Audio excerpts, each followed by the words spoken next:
Good afternoon, everyone, and welcome to Ad America. Thank you very much, everyone. And for those of you new here, Ad America is the U.S. Embassy's American Center, the place to learn more about the United States. Hello again, everyone. My name is Aldi Rashid, and I will be your e-guide for today's event, Ad America Speech Contest from Imagination to Innovation. Can you get a big round of applause, everyone?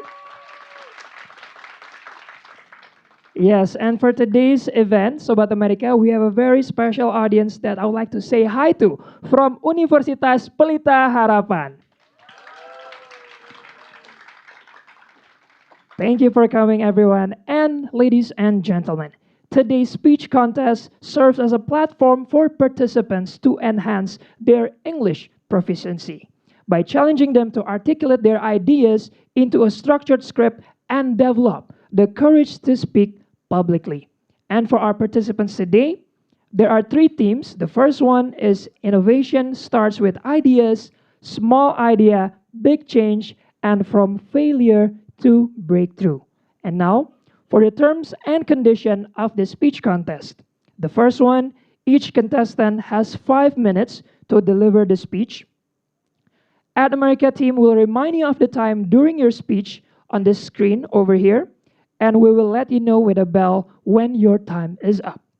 And the speech will be judged based on substance, body language, clarity, and pronunciation. So are you ready, guys? Can we get a big round of applause? Yes, of course, but before we begin, we do have an outstanding panel of judges here with us today. In the first one, please welcome Ms. Natalie Meyerson, Consular Officer, U.S. Embassy, Jakarta. And our next judge is Kak Puri Anindita.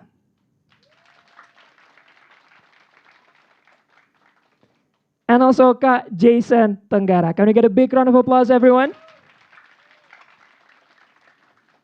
Yes, so ladies and gentlemen, without further ado, let us begin with our first participant. Please welcome Regina Claudia S.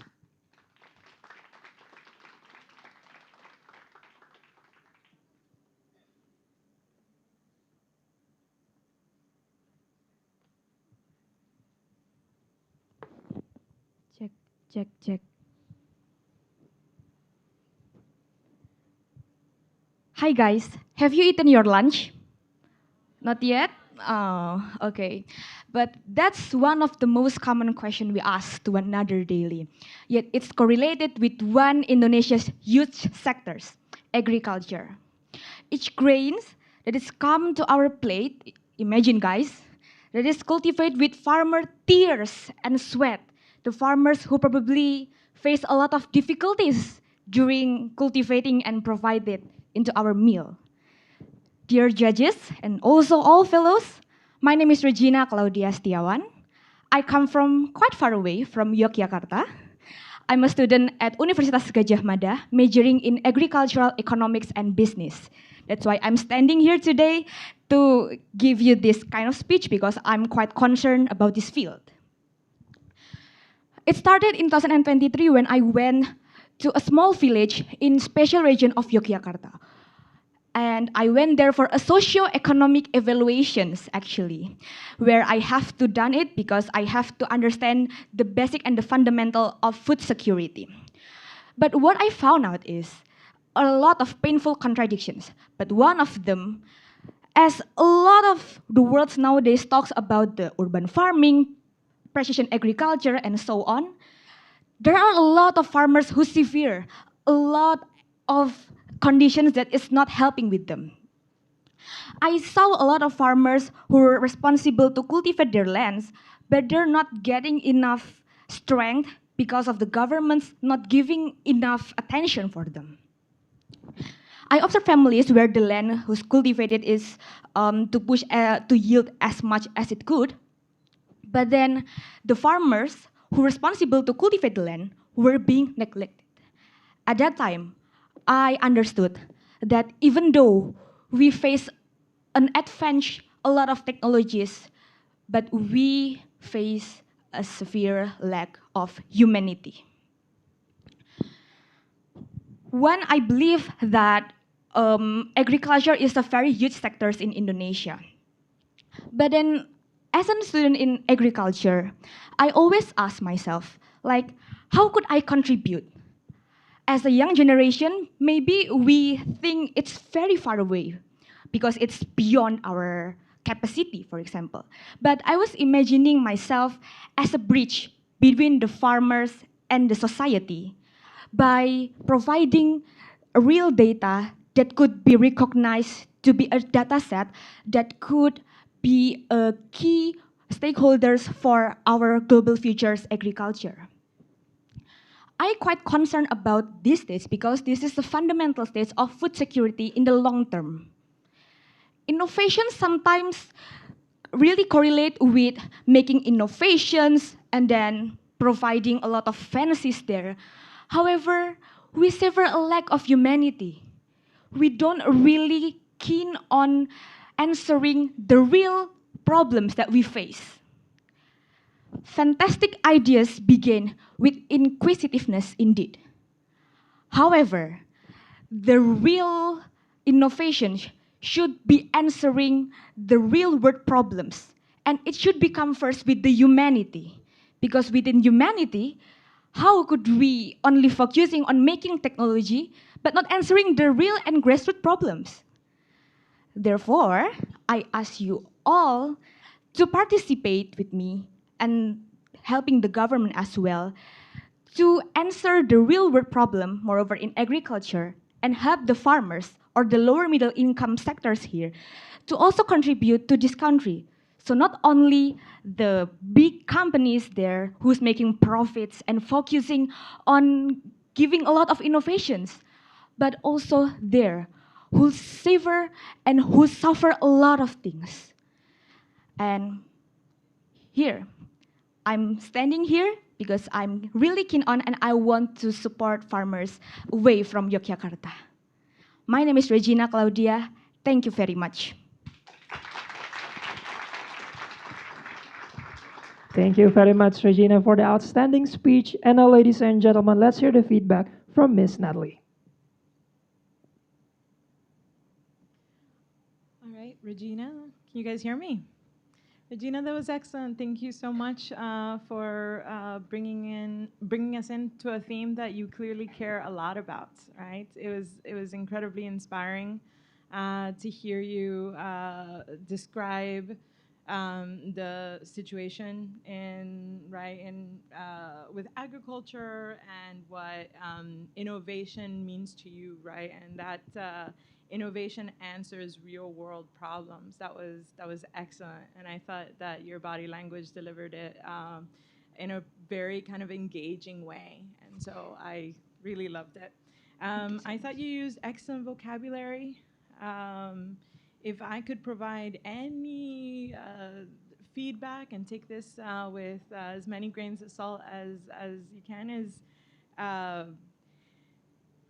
be very specific on what do you want to see, right? Like, what were those things that are real world problems, and just list them for the audience very quickly so that they can get a grasp of, oh yeah, that's something that really needs, working on. And so if I had, but overall, you did such an excellent job, and so I commend you on a great effort and an excellent delivery of a very inspiring message.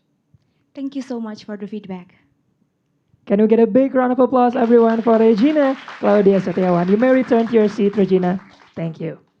And ladies and gentlemen, moving on to our next participant, please welcome Nonggol Darapati Daramani Parlindungan.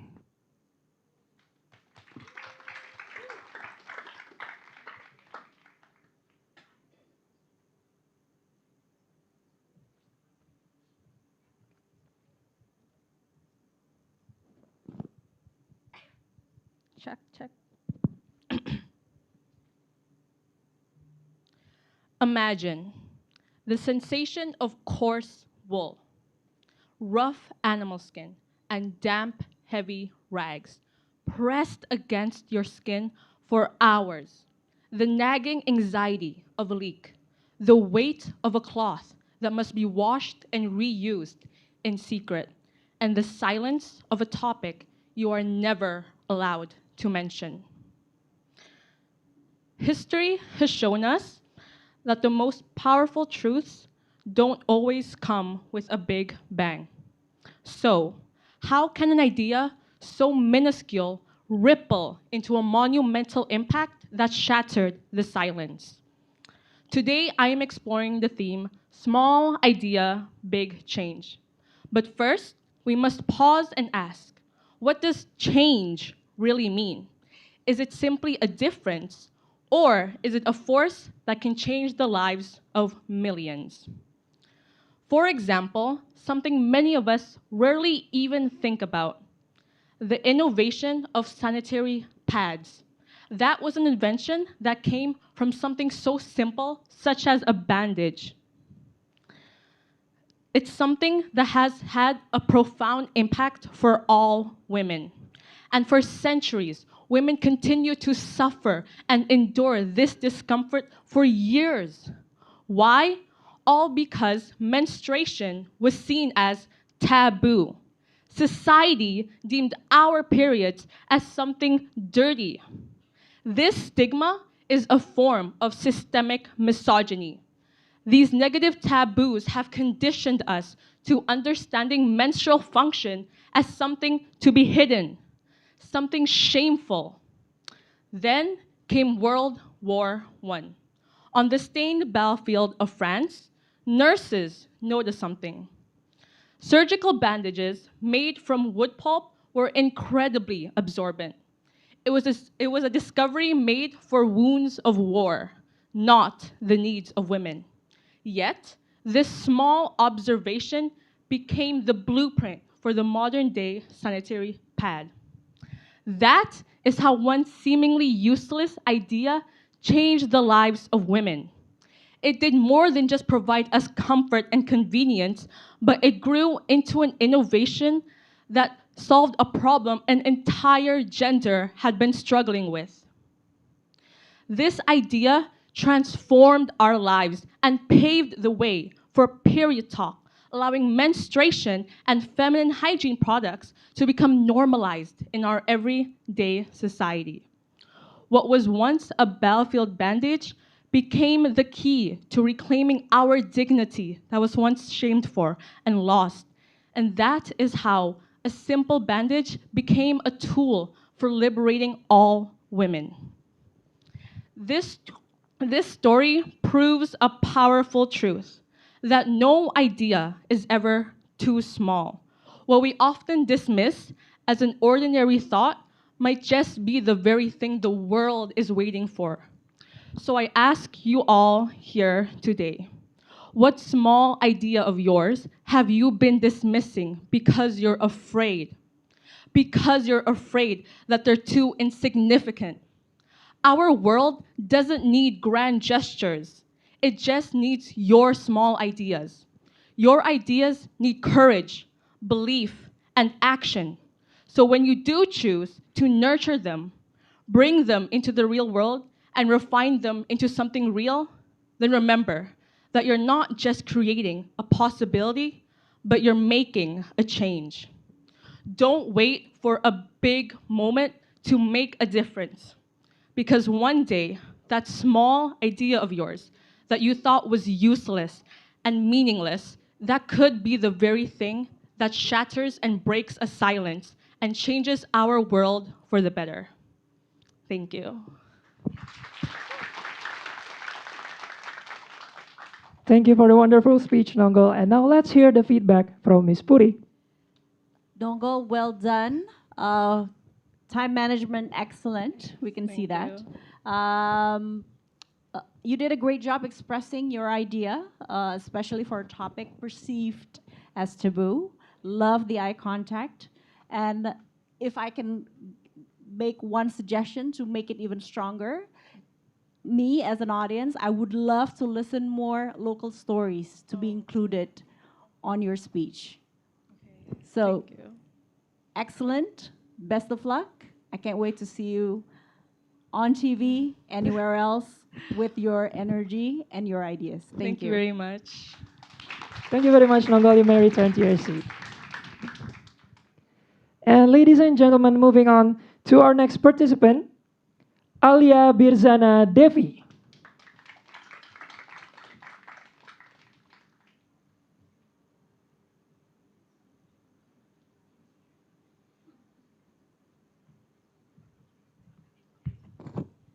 Hi everyone, my name is Alia. I would love to deliver a speech titled The Power to Rewrite the Future.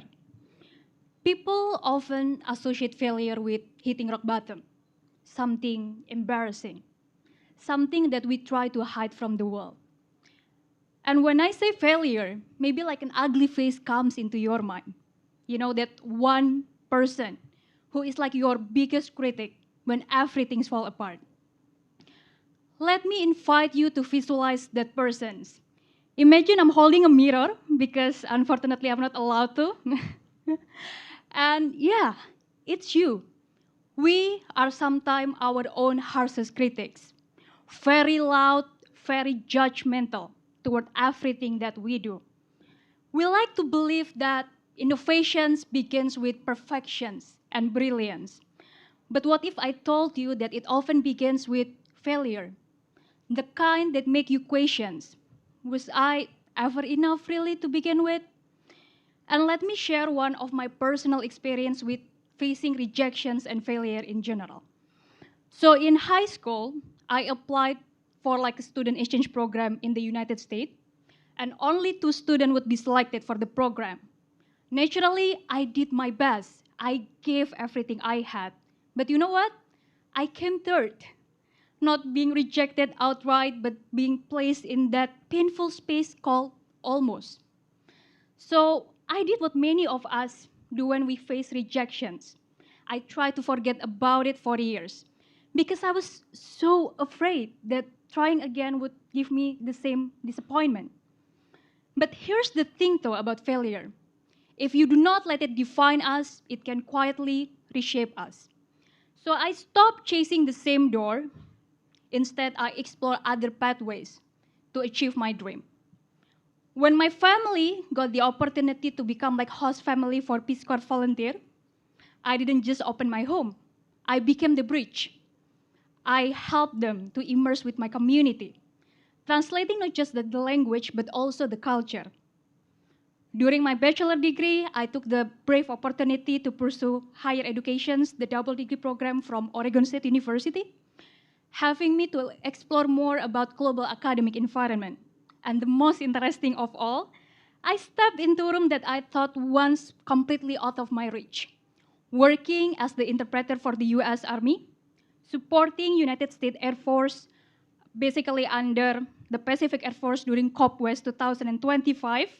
And keep in mind, I had no background in military or aviation.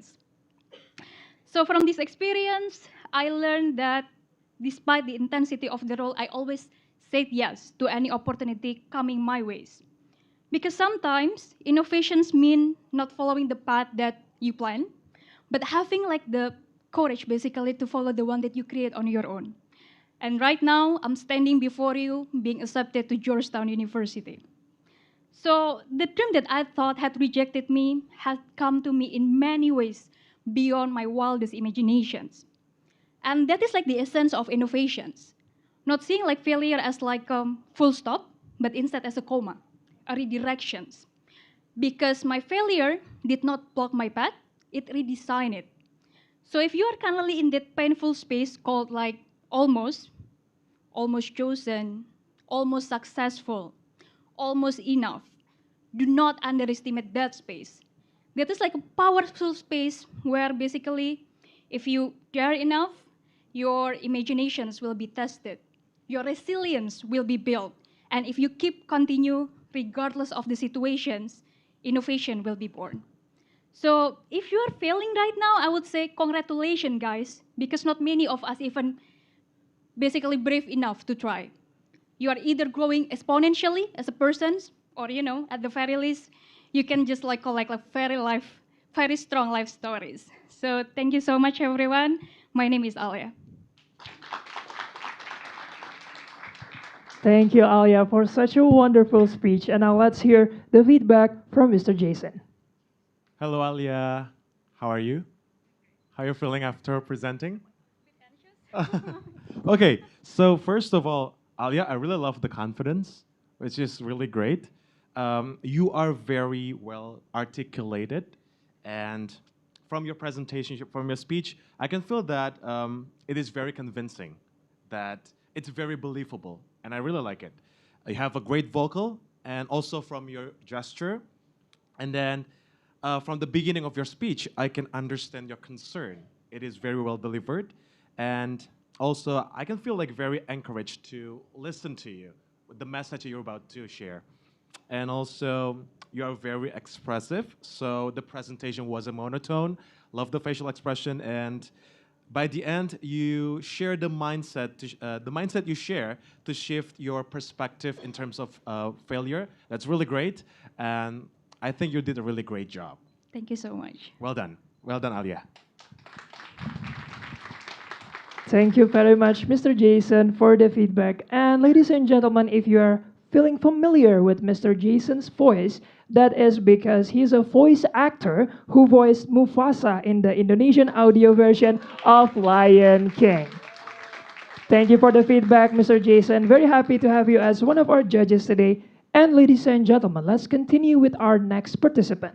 Please welcome to the stage, Eko Wahyudi.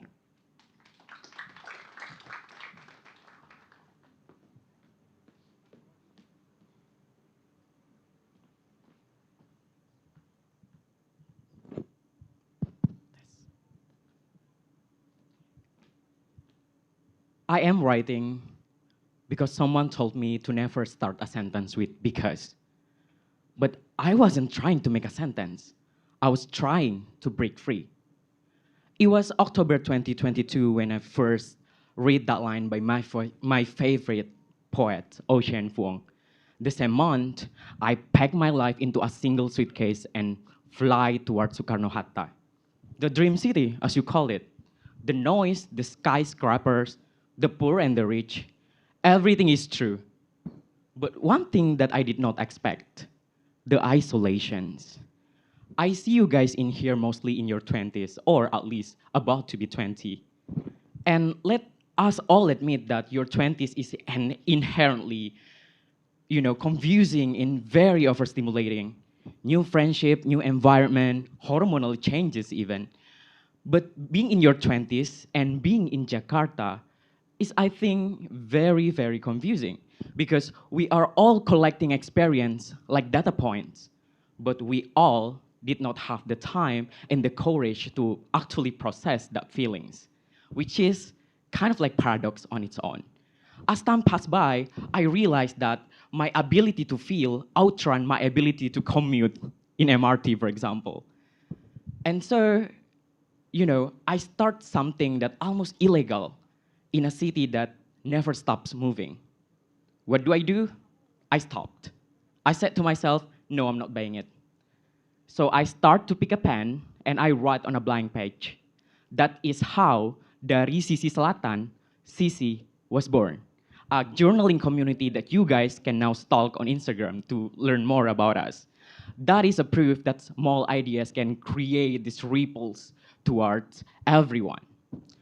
What we do at Sisi is actually stubbornly simple. We sit in silence, we journal through thought-provoking prompts, and then we share our reflection towards one another. That's our ritual. What we offer in Sisi is nothing other than presence. Because, as a Gen Z, we constantly watch each other through screens, right? But we rarely witness one another. Because to watch someone is to consume, but to witness is to acknowledge. To witness someone is to say, hey, I see you, I feel your heartbeat. We can hug, you can cry in front of me. That's what we offer in CC. And as we gather these people and people start coming, mostly from Gen Z and millennials, I realized one thing.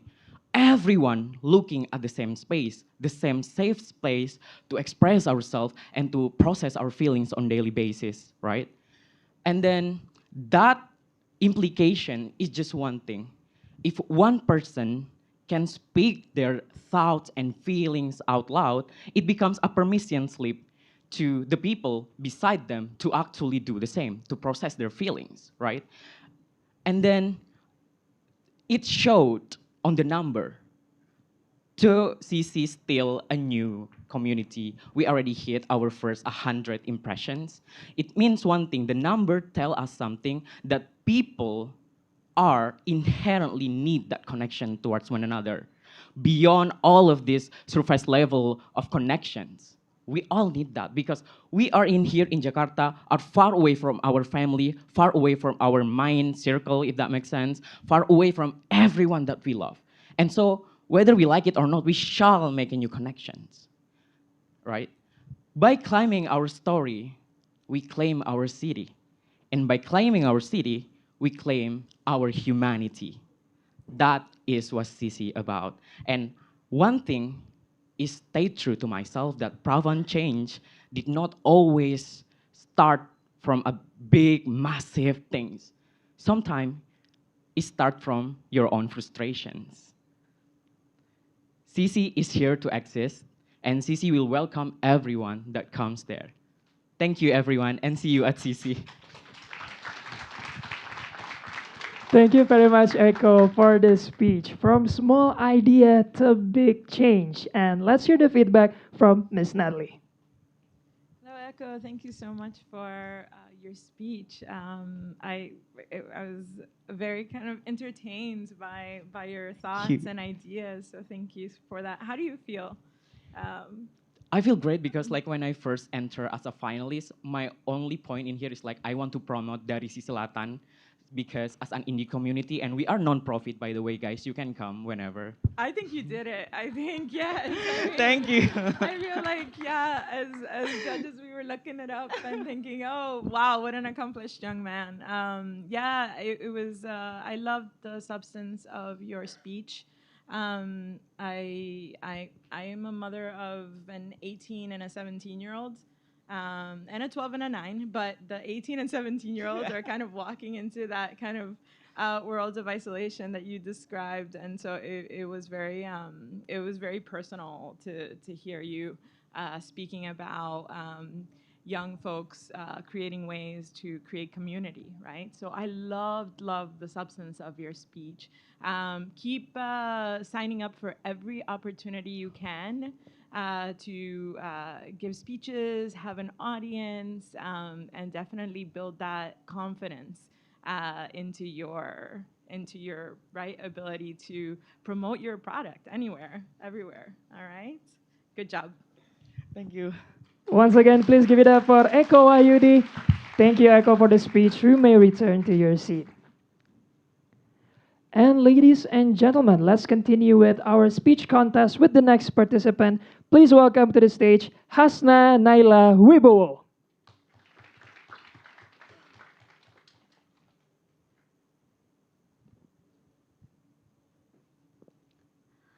Ladies and gentlemen, let me ask you something. Do you know what is the largest tree in this world? Anyone?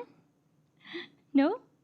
The largest tree in this world is a sequoia tree named the General Sherman tree, located in California, with an age of approximately 2,200 years and an age of approximately 275 feet tall.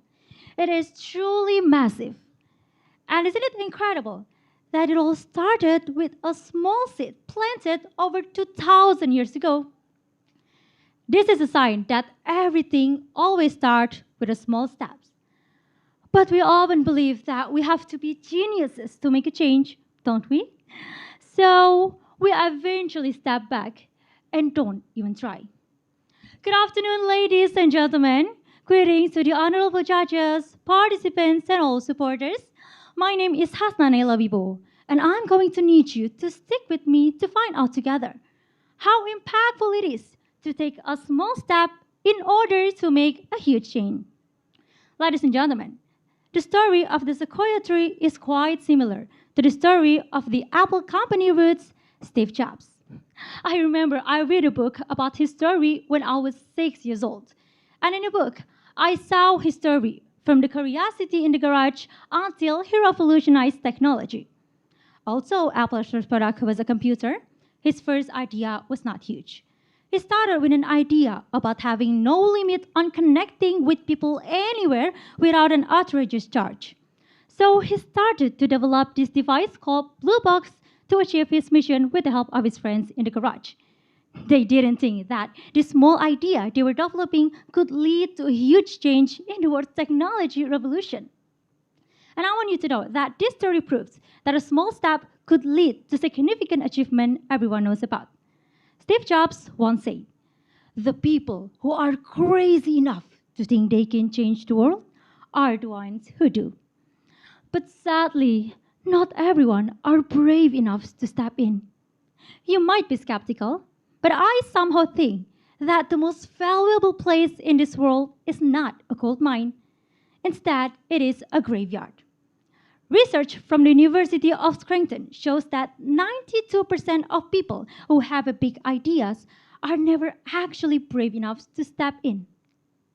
And it's sad to think that those graveyards are filled with books that have never been written and businesses that have never been started just because people are too afraid to take a step. Now, check your pockets and see. What seed is currently sitting in your pocket waiting for you to grow it? What is the idea you've been keeping forever, only for it to eventually be gone? This world doesn't need someone perfect to do everything successfully. This world needs someone who is actually brave enough to plant that small seed and do their best to grow it. We may not be able to predict how tall the tree will grow, but remember, if we never plant that seed, it will never grow at all. So I urge you to take those steps and plant that small seed. Don't you dare to always keeping up yourself from take the step you've been too afraid to take all this time. Every single tree you have seen in your whole life didn't grow in one day. It takes time, and so do you and your ideas. And I want to see each of you guys in the next maybe 1 year, 2 year, 3 years, or 10 years becoming the next Steve Jobs of the world. That's from me. This is Hasna, and thank you very much for your attention. Thank you very much, Hasna Naila Wibowo, for the amazing speech. And now let's hear the feedback from Miss Puri. Hi, Hasna. Hi. If I came up to you and say, I would like to win this speech contest, but I'm too afraid to do it, what would you say to me? What would I say to you that, first of all, I need to share a story about my perspective because I used to be afraid of speaking in front of people because I was bullying back then. But I'm going to reach up to you and say that everything is always possible. And if it's God's will, it will become your part right away. I wish I've seen this version than the first one. Not that it's not great. The first version, you did a great job on storytelling. You have that best example on Steve Jobs and why curiosity matters and plant the seed matters. But the second version, I feel like I'm talking to a friend. So I want to see that version more from you. I hope I will see you somewhere else, nailing every stage, bringing the second version of you. Thank you very Thank much. you so much. Thank you, Hasna. And thank you very much, Ms. Puri, for the feedback. Ms. Puri is a certified communication trainer and also experienced in giving trainings to our team here in Adamerica. So it's very good to see you again. Can we get a big round of applause to Ms. Puri Anindita? And ladies and gentlemen, let's move on with the next participant. Please give a warm welcome to Nathaniela Adriani.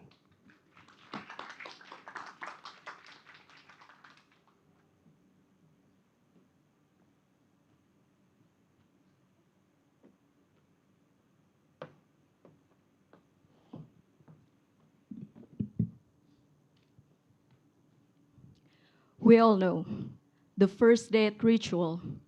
We dress to impress, we polish our stories, and we hope that we sound smart, as our LinkedIn profile says about us. But not for me. I feel so intimidated by the brilliance of men standing in front of me, who literally speaks in the global stages for a living. So, in our first date, we go to amusement park, and I saw him looking at one ride called Kora Kora, a giant swinging boat. And I could tell from his eyes that he wanted to try it with me. So I'm making my first move by saying, let's do it. But when the wind hit, the ship is getting higher and higher. I wasn't just speechless, I was paralyzed. But he did something that I will never, ever forget. He pressed his legs against mine to steady my trembling legs. He covered my ears with his hands to muffle the scream from the crowd. And he looked at me in the eyes and said, Nella, you are safe with me. From that perspective, truly changed my mind. I realized that safety is the most underrated ingredient for innovations. This is exactly what Whitney Wolford, the founder of Bumble, discovered. The noise of the toxic place for women that feel unsafe in dating society. She realized that for women to truly innovate, they need to feel safe. Whitney once said, lean into the pain, the confusions, the feeling that isn't fair. That's where the real idea lives. And she named it as a white space. The gap nobody is filling because they're too afraid to look up at the pain. I spent my life as a passive observer, watching TEDx speaker from my screen and hoping one day there will be me. But I never taking any actions. Before I signed up to these competitions, I spent a couple of days building a digital learning app, thinking that was the only thing that made me worthy for this microphone. But on the third night, 3 a.m. in the morning, everything collapsed, bugs, broken pages, and I feel like I'm become that girl again on the swinging boat, terrified, out of control, and waiting for someone to save me. Instead, trying to fixing the code, I pick up my phone, press record, and I talk to myself what I feel. No script, no filter, just the truth. This is when I finally found my white space. It wasn't the app that I built. It was this stage, the one that I've been standing outside for the years and telling myself I wasn't ready. But I know I'm not the only one. There's a lot of people out there watching other people live in their dreams and keeping their brilliant idea locked in silence because they're waiting to feel ready. Before I came to here, I took a deep breath and I whispered to myself again, one more time. You are safe with me. Today, for the very first time, I'm truly innovating for myself. I'm choosing to trust my own voice and take an actions. Because I do believe that the power of one voice is the symbolic of the power of many. My name is Nella, and today I make my first move. Thank you. Thank you very much, Nella, for the wonderful speech. And now let's hear the feedback from Mr. Jason. Hi, Nella. Hi. How do you feel? I feel so terrified, to be honest. I see. Okay, from me, I love the unique and different approach when you come up to the stage. It's like, yo, sup, like that. I love the energy. And it's like, all right, girl, let's go, let's do it. And that's really cool. Don't change that. And also, I love the stage presence. I love the energy. And also the way you infuse your personal story with the message you're about to deliver. That's really great. I think it becomes more powerful when you say it. And also, you shared a very nice perspective regarding the correlation between safety and innovation. I never thought about that, but that was really interesting. So I think you really did a great job. Thank you, Nella. Thank you so much. Thank you very much, Nella. You may return to your seat. And now, ladies and gentlemen, for our next participant, please welcome Rasya Firdi Rahmadi.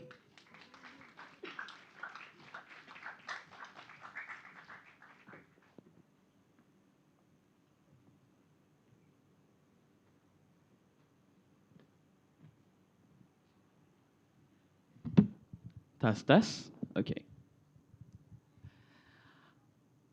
Honorable judges and distinguished guests. Hello, Sobat Amerika.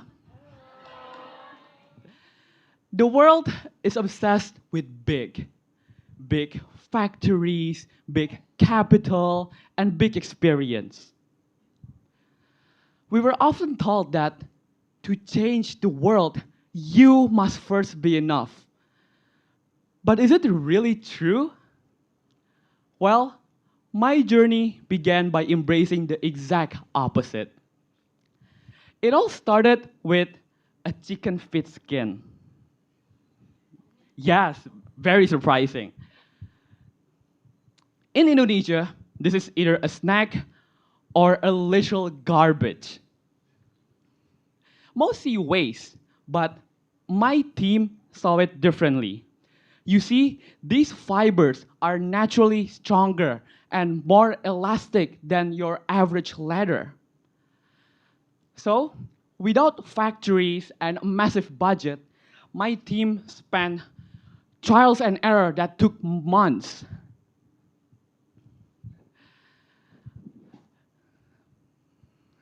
Until we finally figured a way that we found a process to refine these waste into a high-end product. And this trash eventually earned us a gold medal at the International Youth Inventors Award. This proves that to create luxury, you don't need exotic resources. What you need is the vision to see luxury hidden behind waste bins. But as I held that ladder, I figured that the society's biggest waste aren't material. They are human potential. Just as how people overlook the strength of a single chicken leg skin, the society often overlooks the strength of young, unprofessional students. When I founded Lumina to provide free English education, I was met with lots of skepticism. You're just a high schooler. You aren't experienced enough. You aren't professional enough. We started with only 5 students, but we refused to let our small stature limit our impact. In less than 2 years, this idea exploded. Lumina is now in its 3rd batch with more than 200 active learners from 8 years old trying to find their voices to 36 years old reclaiming their future. We raised over 50 million Indonesian dollar, expanded to Aceh, and even secured a CSR partnership with Elsa Speak. When we stood in the Kemenpora building to be named the most inspirative community, it wasn't because we were the biggest organization, no. It was because we were the most stubborn one. At first glance, turning a chicken feet skin into leather and teaching English have nothing in correlation. But they share the same heartbeat. The belief that value isn't found in what is expensive, but in what everyone else overlooks. The reason small idea creates big impact is because they are contagious. When you turn waste into a global product, you inspire local artisans. When you teach English for free, you inspire an entire generation to give back. To anyone here that feels small, that you're too young, too inexperienced, or feels that your idea is too small, that's okay. As a matter of fact, that is great, because the world's greatest breakthrough aren't hiding in those tall skyscrapers. They're hiding behind waste bins, inside a small classroom, inside the heart of those who dare to start small. My name is Rasha Firdi Rahmadi. I am from SMA Negeri 1 Tangerang. I am a student, I am an inventor, and I am a dreamer. And I'm here to prove to all of you that you do not need to be big to create an impact. You just have to be small enough to see the value that the big world ignores. Thank you. Thank you, Rasha Firdi Rahmadi, a young inventor and dreamer. Let's hear the feedback from Miss Natalie.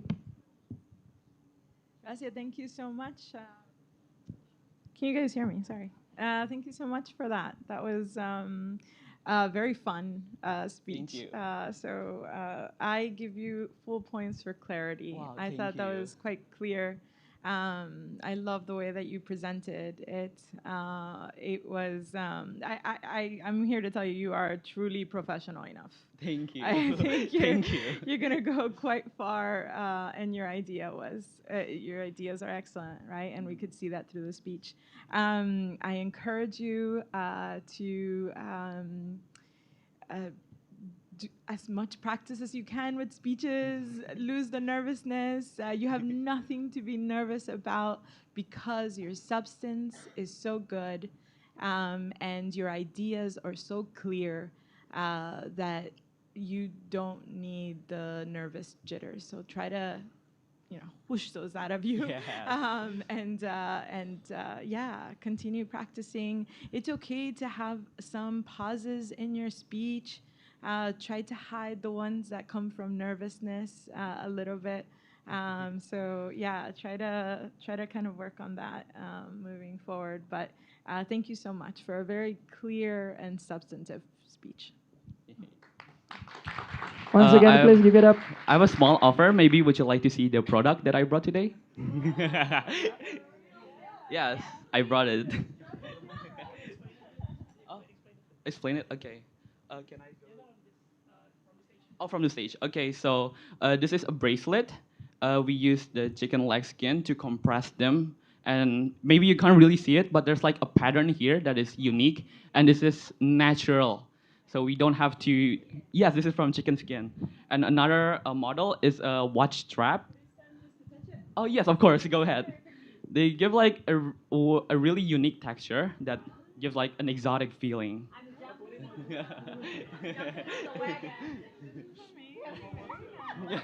And Mr. Jason joining in too.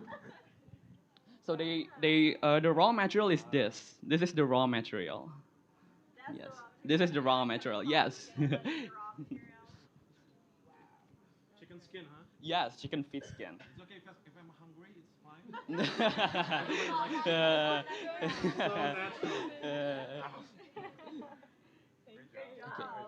Thank you.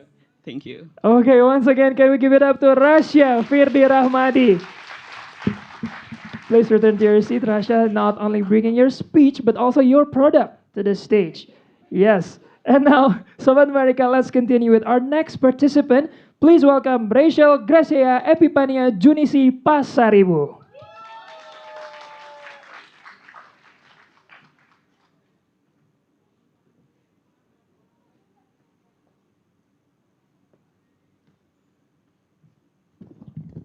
Test.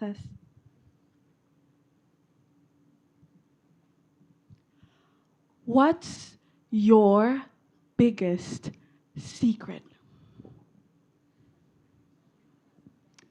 Don't worry, your secret's safe with me and everyone else in this room, apparently.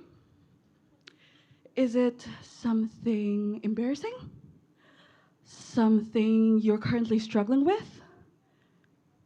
Whatever it is, you can trust me. Still not convinced? How about this? I will tell you my biggest secret and you tell me yours. Sounds good? Come on, trust me. Okay, but pinky promise you won't tell my secret to anyone, okay? Pinky promise. My biggest secret is that I am not actually Rachel. I am, wait for it, Miss Know-It-All at your service. When I was in middle school, my role model was not Barbie or my mom. Sorry, Mom. My biggest role model was Nikki Maxwell, a fictional character from the novel Dork Diaries. Whatever Nikki said, I quoted. Whatever Nikki did, I swore by. In one of the novels, Nikki Maxwell becomes the school newspaper's advice columnist under the name Miss Know-It-All. And to everyone else, that was just another fictional story. But to me, it was such a life-changing, show-stopping, supercalifragilisticexpialidocious idea. So to channel my inner Nikki, I began working day and night. Yes, I even slept past by my 9 p.m. curfew at that time. Wow. I pitched the ideas to my teachers, I set up posters, and deals were sealed, and an overnight success was made. I finally became my own Miss Know-It-All. Here's my daily rundown. Every day, I would set up a box underneath my posters at school, and students will fill it in with their letters. After school, I'd pick them up, bring them home, open the letters, read them, write down my advice, put them in envelopes with the students' names on them, and bring them to school the next day to put in the box, and students can pick up their responses. Some letters were sad, and some were silly, and some were people sending in their math homework.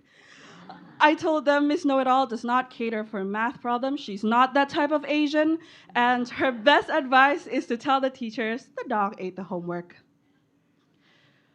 But then life happened, which was not in any Dark Diaries books.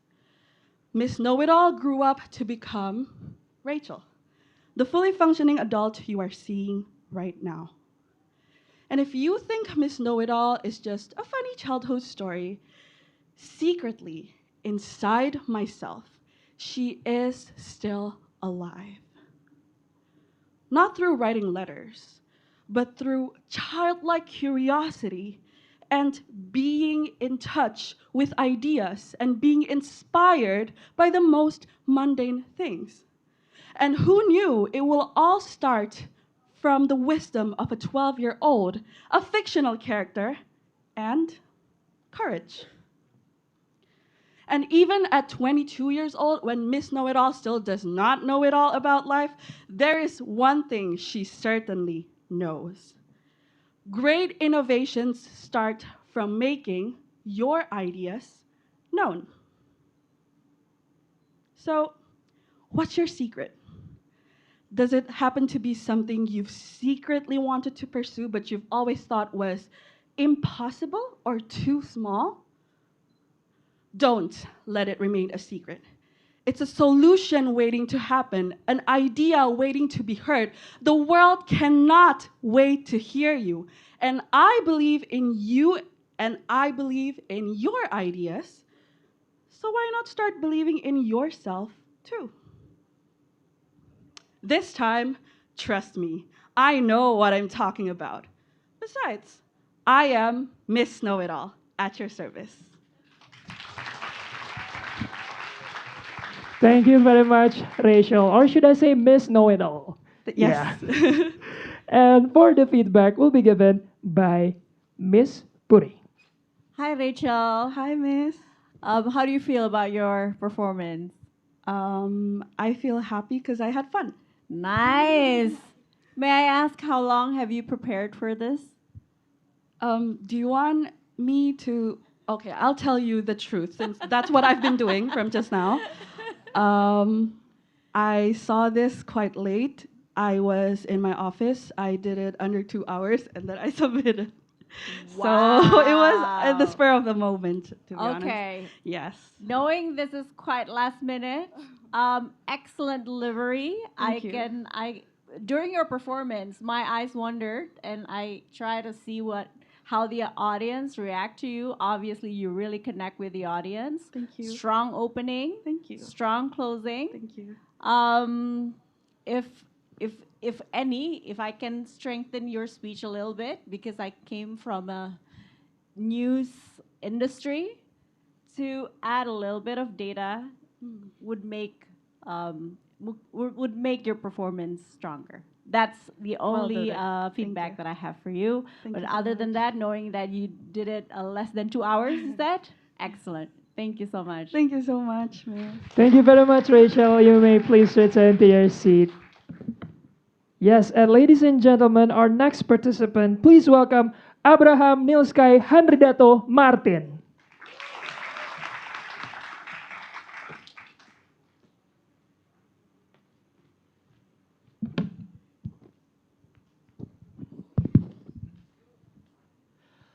Ladies and gentlemen, innovation sounds like a big word, right? It feels as though only a select few can actually become innovators. The naturally gifted, the talented minds, or even the exceptionally brilliant. Only they could become innovators.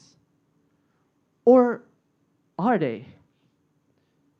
We are often led to believe that innovation belongs to geniuses, to those who can think differently, to those who can change the world overnight. But what if I told you today that that ideal, that belief, is actually misleading? After all, innovation begins with a simple question. What if? What if we could change the way we do things? What if we could do things differently? What if there is a better way of doing things? After all, great ideas, ideas of an innovator, rarely come in nicely wrapped packages with everything all figured out. They're not solutions to every problem this world has to offer. They're more like puzzle pieces, sparks that demand attention. And I realized this in the most unlikeliest of places. Does anyone want to take a bet? It was the stage. To be specific, the theatrical stage. During a production of Les Miserables, I was fortunate enough to play the character of Grantaire. Grantaire was, well, for lack of a better term, he was a drunkard, a cynic, someone who doesn't believe in his friends' ideals. But as the story unfolded, as the spotlight shined on myself, that character, Grantaire, had to make a choice to either stay a cynic or to be someone greater than himself. Guess what he chose? That transformation did not happen by accident. It started from an idea, the idea that doubt can lead to conviction and that the most unlikeliest of people can become someone else. Theater, to me, was not just a performance. It was living it. I was not just acting as Grantaire. I was Grantaire. I felt his cynicism. I felt his despair. And most of all, I felt his development. I felt his ideas brewing up in his head.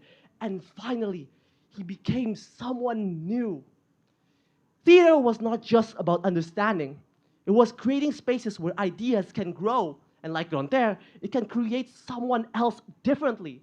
It can create someone new entirely.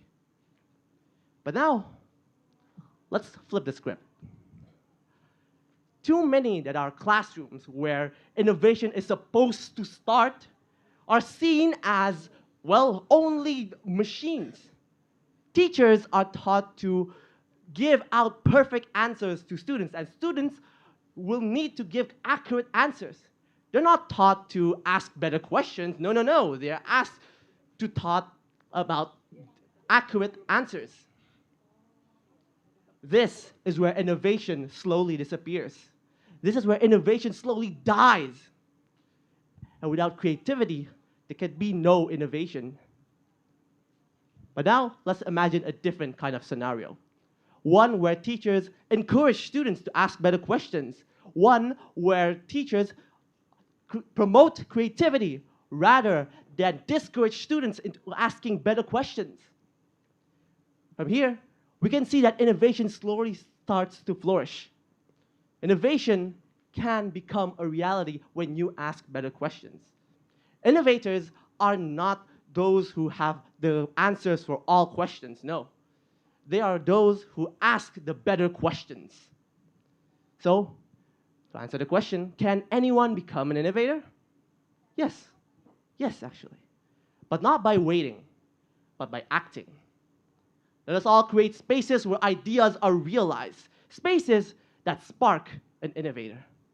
My name is Niels. I'm from the Faculty of Education in UPH, and this is a Stage to Speak Sparks of an Innovator. God bless. Thank you, Niels, for the wonderful speech. And now let's hear the feedback from Mr. Jason. Hello. So it's Niels, right? Yes, Niels. Okay. Hi, Niels. I'm Jason. Very strong vocal and eye contact. I like that. I feel like I was being scolded. It's like, all right, sir. Yes, sir. So, but I think it's because of the urge of delivering your concern, which is really great. I can really sense that. You're really confident, really great stage presence, and also, yeah, no wonder if you're a musical theater performer. Yes, I Oh, am. that's really great. No wonder. A bit of personal story. The mentor told me when I voiced Mufasa also the same thing. You're not voicing Mufasa, you are Mufasa. So I was kind of, wow, okay. I kind of relate with the thing that you said just now. That's really powerful. And also, I think I love how you deliver your speech. It's very, I can easily understand everything. And I love that you gave us the practical way to end your speech. It's like ask better questions. I was looking for another participant, like what's the practical way to do after listening to your speech? And you can deliver it in a very simple way to ask better questions. I can really catch that. Great job. Thank you. Thank you, Mr. Jason. And thank you, Niels, for the speech. You may return to your seat.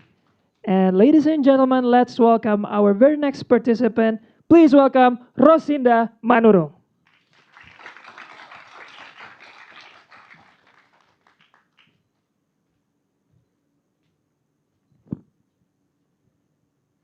A, P, P again, L, E, Apple? Is that correct? Why this is so hard? I'm still 4 years old. Why my mom's always force me? I want to play. Good afternoon, everyone. Today, I would like to deliver a speech that talk about trust education. This situation is not rare, but it happens around us every day. Imagine a 4 years old child sitting with a book, then trying to read a word, even they do not fully understand. When they are do mistake, they will correct it again and again. And when they are slow, they will compare it to others. Now let me ask you, is that true learning or is that pressure? Many children are being pushed to writing, reading, and counting too early because many parents believe if they can read fast, it means they will be more successful in the future. But the parents didn't know that it's be so hard for their experience. And today, I would like to invite all of you to know this failure. This is failure, not success. Failure to understand children, failure to provide a right kind of education, and failure to understand their natural development. But from this failure, we can create something better. We can create a breakthrough. A breakthrough begins when we know about natural development of children. We should know that children do not need heavy academics, but they need support and they need their parents to educate them. As a student in primary teacher education at UPH, I have learned that children at early age they do not need heavy academics, but they learn best through play. We need to give them freedom to play, to exploring the world with curiosity, and give them learning with joy instead of fear. If we choose to continue distrust education, it means we create a children who can achieve the academic success too soon, but they will feel unhappy, stressed, and they will feel disconnected from learning. But if we choose the better path, we can create children who can confident, joyful, and learning with joy to ready to face the future. That is the breakthrough that we truly need. Let us turn the failure into change. Let us turn the pressure into understand, and let us give every child the opportunity to learn at the right time. Because education is not a race, but every child deserves a right time to learn. When I was 4 years old, my mom always forced me that I should be ready to read a book. But I cannot read that book because I want to play. I want to explore the world with curiosity. And I want to play with my friend, play with my classmate. But I don't want to learn every day. But my mom always forced me, right? Did you feel it? I'm still 4 years old. Why should I be able to read it? That's all for me. I'm Rosina Mandarung. Thank you.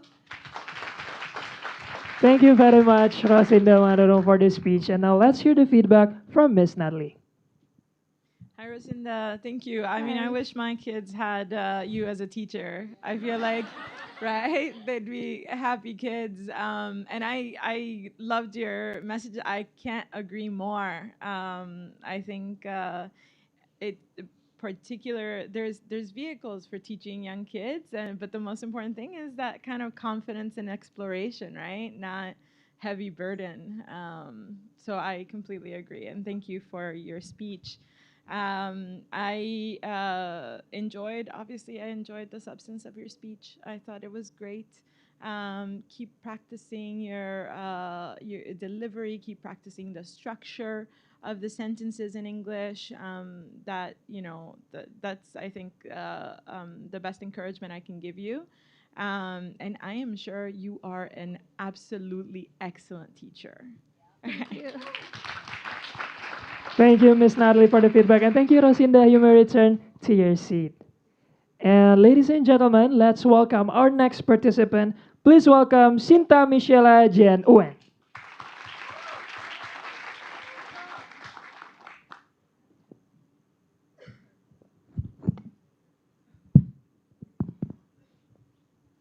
Some of the biggest changes in the world do not begin with something big, but it begins with something small. A simple idea, a simple moment, even a simple song. As a Teachers College student, I would ask all of us to think for a moment, to look back to our childhood era, especially the moment when we learned something. The first time we learn something is not always taught from a book or a classroom. For me, it was through music.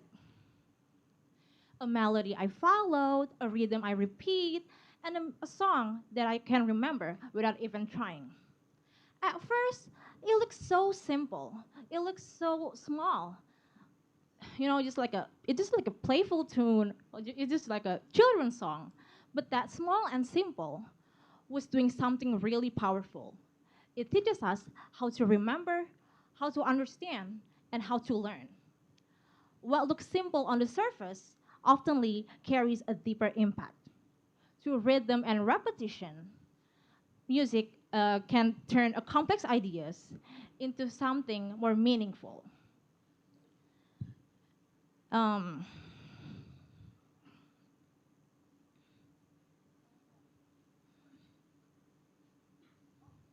It was teaching us how to remember, how to understand, and how to learn. What looks simple on the surface often carries a deeper impact. Through rhythm and repetition, music transforms complex ideas into something more meaningful and memorable. It turns learning into an experience, not just a task. This is how a small idea becomes a big change.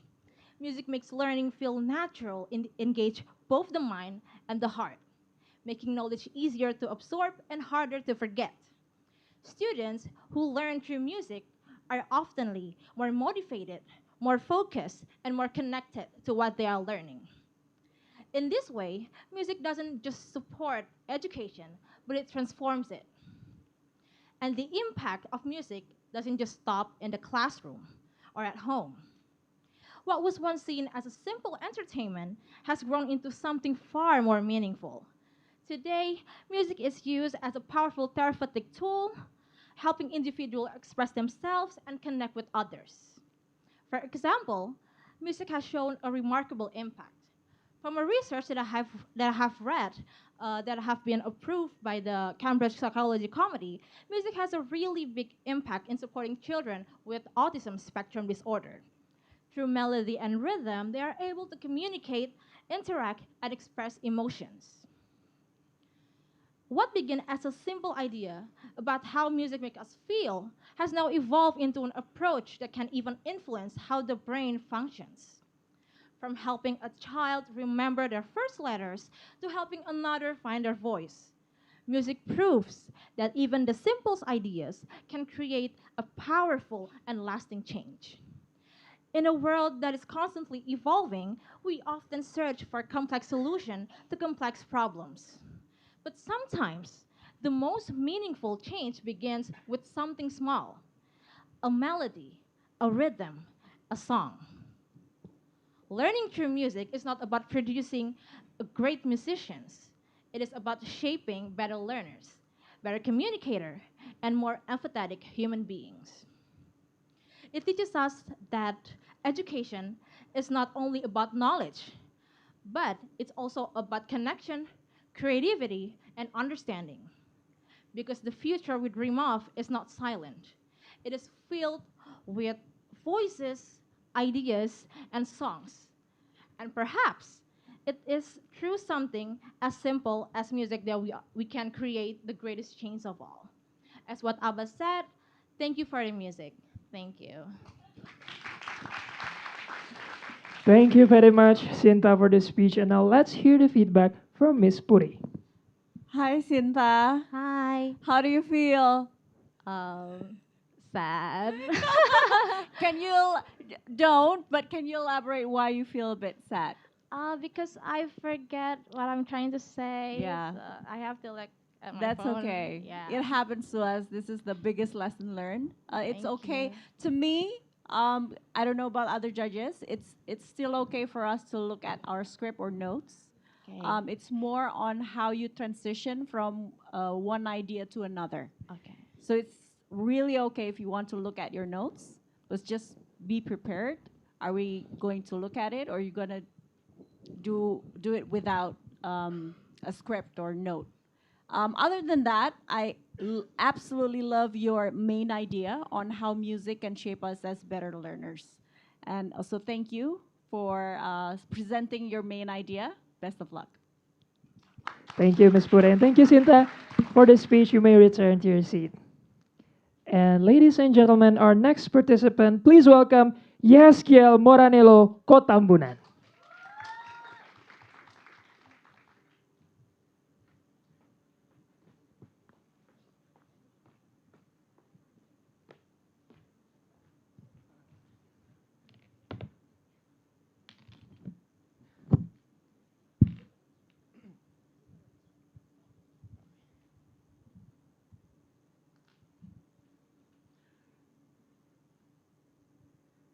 "67 was the number of speech drafts sitting in my notes app from my 22 competitions I've done so far in life.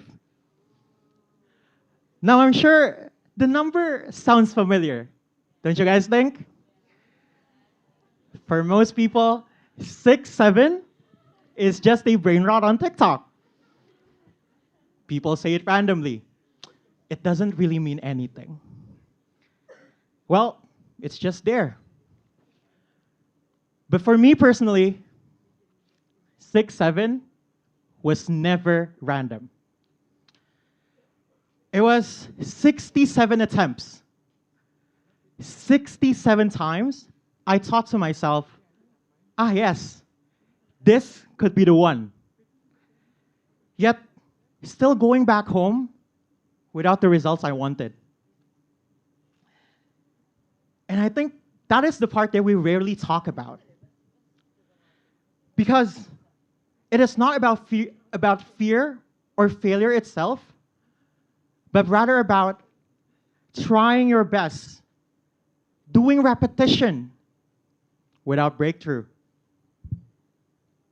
Because I think losing once is easy, but losing again and again and again, even after you have done your best, well, that starts to mess with your head.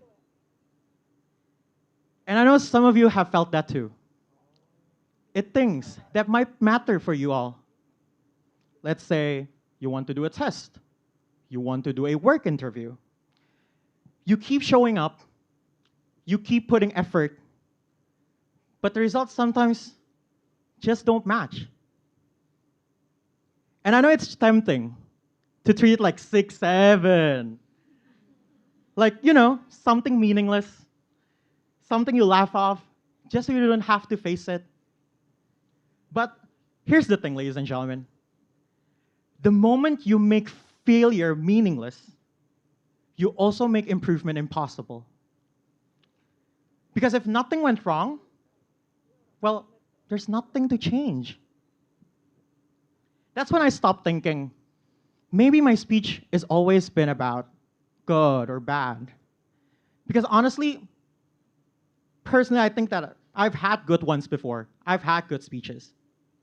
They were structured, they sounded smart, people would nod, yeah, I agree with that guy. But still, nothing changed. So I started asking a harder question to myself. Why isn't it working? Why is my speech not moving people enough? And the answer is not nice. I think I was being the performative male that I am. I was trying too hard to sound like, he's a good speaker. He speaks nice. I added jargons. I was performing instead of actually saying what I wanted to say. I cared more about how it sounded rather than how it actually impacted people. So fast forward, it didn't suddenly make me become better. But slowly, I realized that I just need to start cutting things out. Perhaps the lines that sounded a little bit cliche, or maybe like the parts that I added just to impress people. Sometimes, sure, it made my speeches worse, I have to admit. But hey, at least they're mine. And over time, very slowly, something started to land. Not every time, not even most of the time, but actually enough to make me feel like, this is different. Like, I'm not just repeating the same line over and over again. And that's why I'm standing here in front of you guys today. Not because I suddenly become the best speaker of the entire whole world, not because everything finally went right, but because I stopped hiding from what was going wrong. Because I think that this stage isn't proof that I never failed, but it is proof that I finally learned. Because you can fail 67 times and still stay the same. Or you can fail once and let it completely change how you think. That is all for me. Thank you. Thank you very much, Yeskiel. And now let's hear the feedback from Mr. Jason. Okay, hello Yeskiel. How are you? Hi, Ka. How I'm do you great. I'm feel? great. Thank How you. do you feel after delivering your speech? I'm quite relieved. I think 6, 7. 6, 7. All right. I'm relieved because it has been like quite a hectic week for me. I ran to Ed America because I was late, and I was thinking to myself, I'm just gonna enjoy my performance. So No regrets, no regrets. Cool. Yeah, that's really nice. Okay, so the opening was really interesting for me. Very engaging to the audience these days, like 6-7 thing. And yeah, it was very successful to grab people's attention, to listen to you. It was fun, full of laughter, but then I think there's a change of approach when you started to share your points of your speech, which is great. When it comes to be serious and you change it, that's really nice. And also, I think most of the 5 minutes you managed to share your personal story on how you overcome failure, which is really nice. And it was very easy to digest with a powerful ending, which is great. Thank you. Thank you, Kak.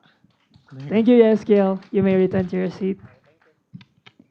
Yes, ladies and gentlemen, let's welcome our next participant. Please welcome Abu Yaza Arraihan.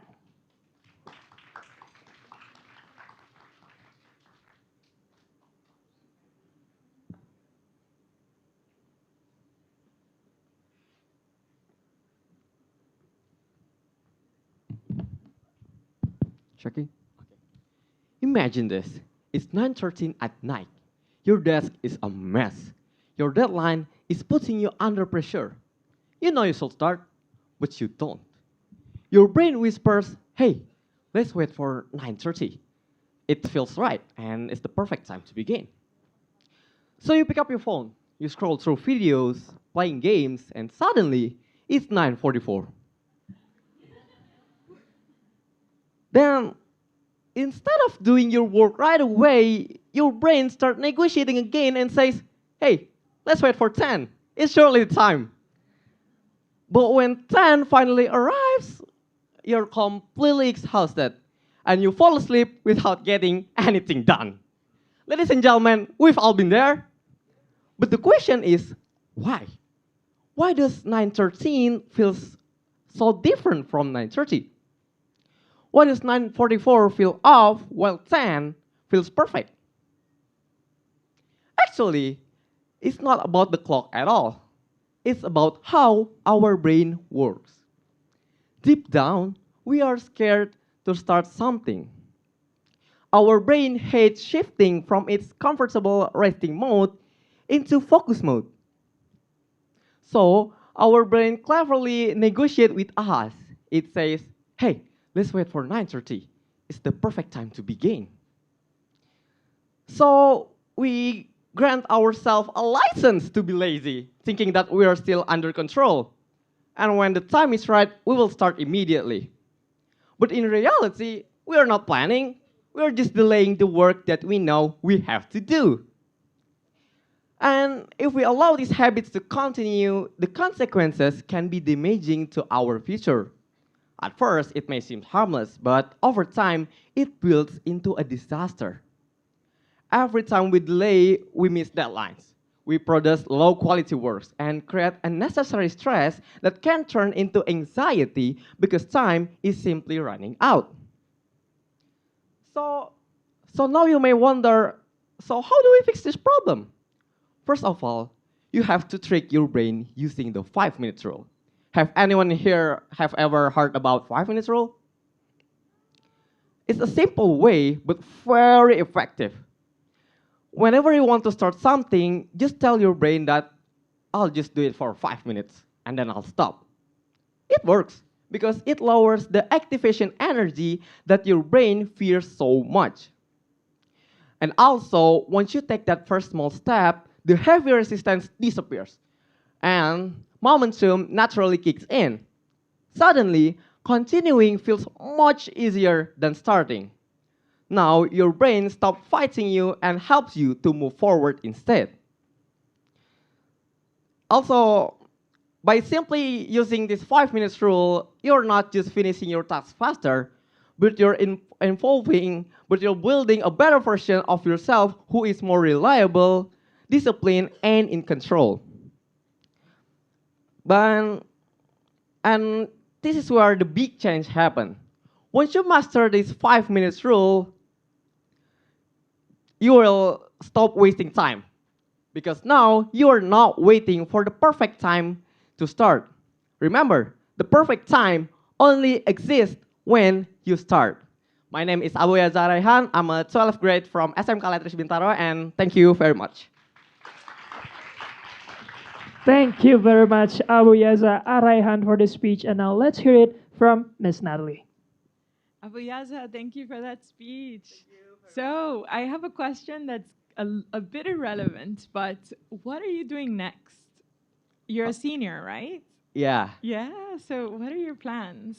So yeah, my plan is I'm looking for a college where I can like train my English much better. That's it. Okay, that's awesome. Yeah, nice. To UPH, maybe? Maybe. We never know. Yes, there may be some recruiting happening back here. Yeah. All right. So that was really cool. Thank you very This is a daily fight I have with my 11th grader that's taking the SAT next Saturday and has a AP Pre-Cal, AP Lang, and AP Gov next week. So I would love to have Ad America just give me your speech just so I could play it when I get home. So Wow. that she could Thank you very much.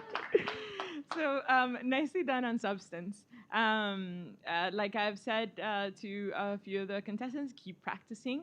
I think you delivered a very clear message, right? You said, right, this is where I see the difficulties, the challenges, right? Those psychological kind of blocks, and this is how we can fix them. So you gave us a solution to the problem that you presented, and that was a great part of your speech. Thank you very much. So I encourage you to continue practicing. I think you know your stuff enough that you could leave the podium too. Like I don't think that I think you practice you practice enough. That you didn't have to be kind of restricted to the podium. I totally believe in you. I think you could just continue doing this and get really good at it. Yeah. And I want to share a fun fact that was my first time competition in speech. Nicely done, man. Nicely done. All right. Thank you, Miss Natalie. And please give it up one more time to Abu Yaza Araihan. Please return to your seat. Wow, and now, ladies and gentlemen, please welcome our final participant for today. Please give it up for Felicia Audrey.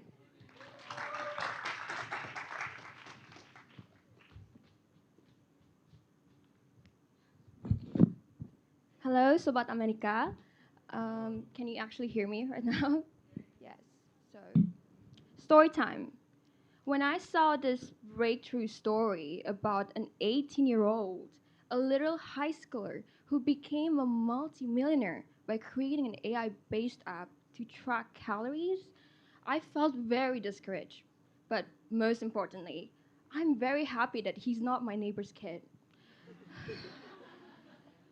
Because there was so much emphasis on the momentous stroke of luck or this very genius idea that led to success itself. But then I realized that in every public success story, there are thousands of private frustrations behind it. So, greetings everyone. My name is Felicia Audrey. Before I go on, I would praise the Almighty God for giving me this opportunity to be here right now to deliver my message to you all. And I would also like to thank the honorable judges and also Ad America who have given me a chance to deliver my message. So, many people tend to balk at failure. It is the manifestation of our deepest fears in flesh, the anxiety, uncertainty, and also our parents' sky-high expectations of us. So, I'm so sorry.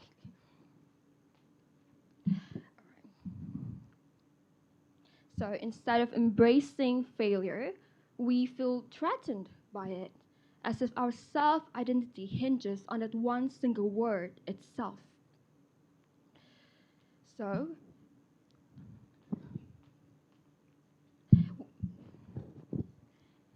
yeah. We sometimes seek safety by distancing ourselves from it. And as a result, we choose perfect inaction rather than imperfect growth. So, is failure a necessary step before a breakthrough? Yes. I would argue that failure is someone who teaches us to never stop thinking. Because when we treat failure as this permanent stain in our creation, we cease to be inspired, to do better, and to deliver. In doing so, we're only signing up for the early death of something that could have been great. So when we fail, we feel physically entrapped, as though everything we hope for has gone off track. Much like how we fixate on Icarus' fall, rather than how he managed to fly so close to the sun in the first place. But in reality, failing is actually a sign of progress, that we have moved from a place of comfort and comprehension to a place where we are personally challenged. When failure happens, we're asked to step back and be open to feedback, no matter how discomforting the process may be. Because stripping away old familiar patterns can be a step toward refinement. And however small and inconsequential and painful each change appears to be, they ultimately add more depth to our innovations. An example of this is someone you will know these days is the Olympic gold medalist Alyssa Liu, a figure skater who retired at 16 and later returned to the sport on her own terms, renewed and more stronger than ever. She said, "I love struggling, actually. It makes me feel alive." She perfectly reframed failure, not as an enemy, but as something else. But beyond failure and how it is detrimental to our success, I'm more appreciative on how failure is such an exceptional teacher. It is strict, unkind, and very stingy at compliments. But more to that, I'm very grateful that failure teaches us a great deal about ourselves. Because I believe we are the reflection of our creation. Our willingness to learn is mirrored back in every experiment. Our willingness to revise is echoed in the results. The lessons we gain from the process itself are so valuable that you could have learned them another way. It is a gift of knowledge that is exceptionally tailored for our creation on which we can build more stronger innovations. So, if you ever find yourself failing or feeling threatened by it, I want you to calm down and hold still and think, what is failure if not growth preserving? Because failure is a very non-linear process. All right, thank you very much for listening to my speech. Thank you very much, Felicia Audrey. And now let's hear from Ms. Puri. Hi, Felicia. Hello. Nice to meet you. Yeah, nice How to do meet you you too. feel? I don't know, I'm very relieved actually. I'm very relieved that it actually. Actually, you opened your speech in such a relatable way. I can see the audience give you a Yes, reaction. thank you very much. And it is actually not a sin to look at your script. It's more on keep on practicing so you can transition from one point to another. And that also have an impact on your time management. That's the only input that I have. So keep on practicing and good luck. Thank you very much. Thank you, Felicia. Thank you very much. Yes, and that will be all for our speech contest for today. In a short moment, we will give our judges time to deliberate the winners. But before that, perhaps I'll ask each judge to give a short, general feedback for everyone, just before we head to the judges' room. Guys, it's easy to judge. It was very, very hard. I'm sure to be on stage. To be honest, was thinking, how would I do if I were on that stage, right? I am sure I do probably more poorly than some of you that did a very excellent job. So thank you for having us be your judges today. I think you guys deserve a round of applause. I think you guys were all excellent. Yeah. It's my 4th month here in Indonesia, and I am just very impressed by just the level of education, the willingness to engage, and the courage that the people I meet here in Indonesia show. And so I love being here. I think you guys were an excellent display of your dedication and your creativity, your delivery. All of it was excellent. So I hope you guys leave this place just encouraged to continue delivering great speeches and engaging audiences and presenting your innovation to the world. Lots of value here. So. Love the vibe. Oh, my turn? Okay. I'm going to quote Roosevelt here. It's not the critic who counts, it's the woman and the man in the arena. So big round of applause for you to bring yourself here. Yeah? Be on stage. You know, whatever the result might be, you're in the arena, and that's the only thing that counts. Keep on practicing, keep moving forward. Thank you. Okay, can I just say great job to everyone? Great applause to everyone. So from me, I'm very impressed with all of you. You guys did a really great job because I wish back in my generation, okay, I'm not that old actually, there'll be like more competition like this, contests like this, because it's very interesting because, yeah, I'm interested in English too, but by joining competition like this, it really helps you to accommodate that kind of interest and practice, which is really great. Thanks to Ad America. Applause to Ad America. Thank you very much. And also, I would like to, for the first timers today, you guys really did a great job. And also for the rest, thank you for showing up. Thank you for being here and delivering your message in a very great way. Thank you very much. Thank you to our amazing judges for the feedback. And now we'd like to welcome our judges to move ahead to the judges' room to deliberate and find out the winner for today's Ad America Speech Contest. Yes. Boleh tepuk tangan dulu teman-teman? Can we get a big round of applause for our judges? Yes, and while we wait, I would like to ask our participants, gimana teman-temannya? Teman-teman, para participants, gimana reaksinya? Wow, udah pada lega ya?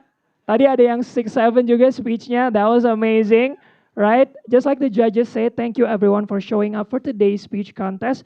Dan sambil menunggu pengumuman pemenang, we have a very special video for you to check out. It is actually a podcast released by Ad America titled Main ke Ad America Podcast. So, ladies and gentlemen, please check this out.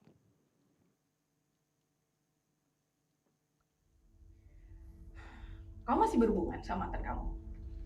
Mantan aku siapa sih? Aku udah tahunan gak ngomong sama dia, Tita. Jangan bohong, Aldi. Aku lihat notif dari mantan kamu di handphone kamu. Kamu ngapain buka-buka HP aku? Itu privasi aku, Tita. HP aku. Enggak. Aku nggak buka-buka HP kamu. Aku lihat ada notif dan kamu balas chat dari dia jam 1 pagi, Aldi.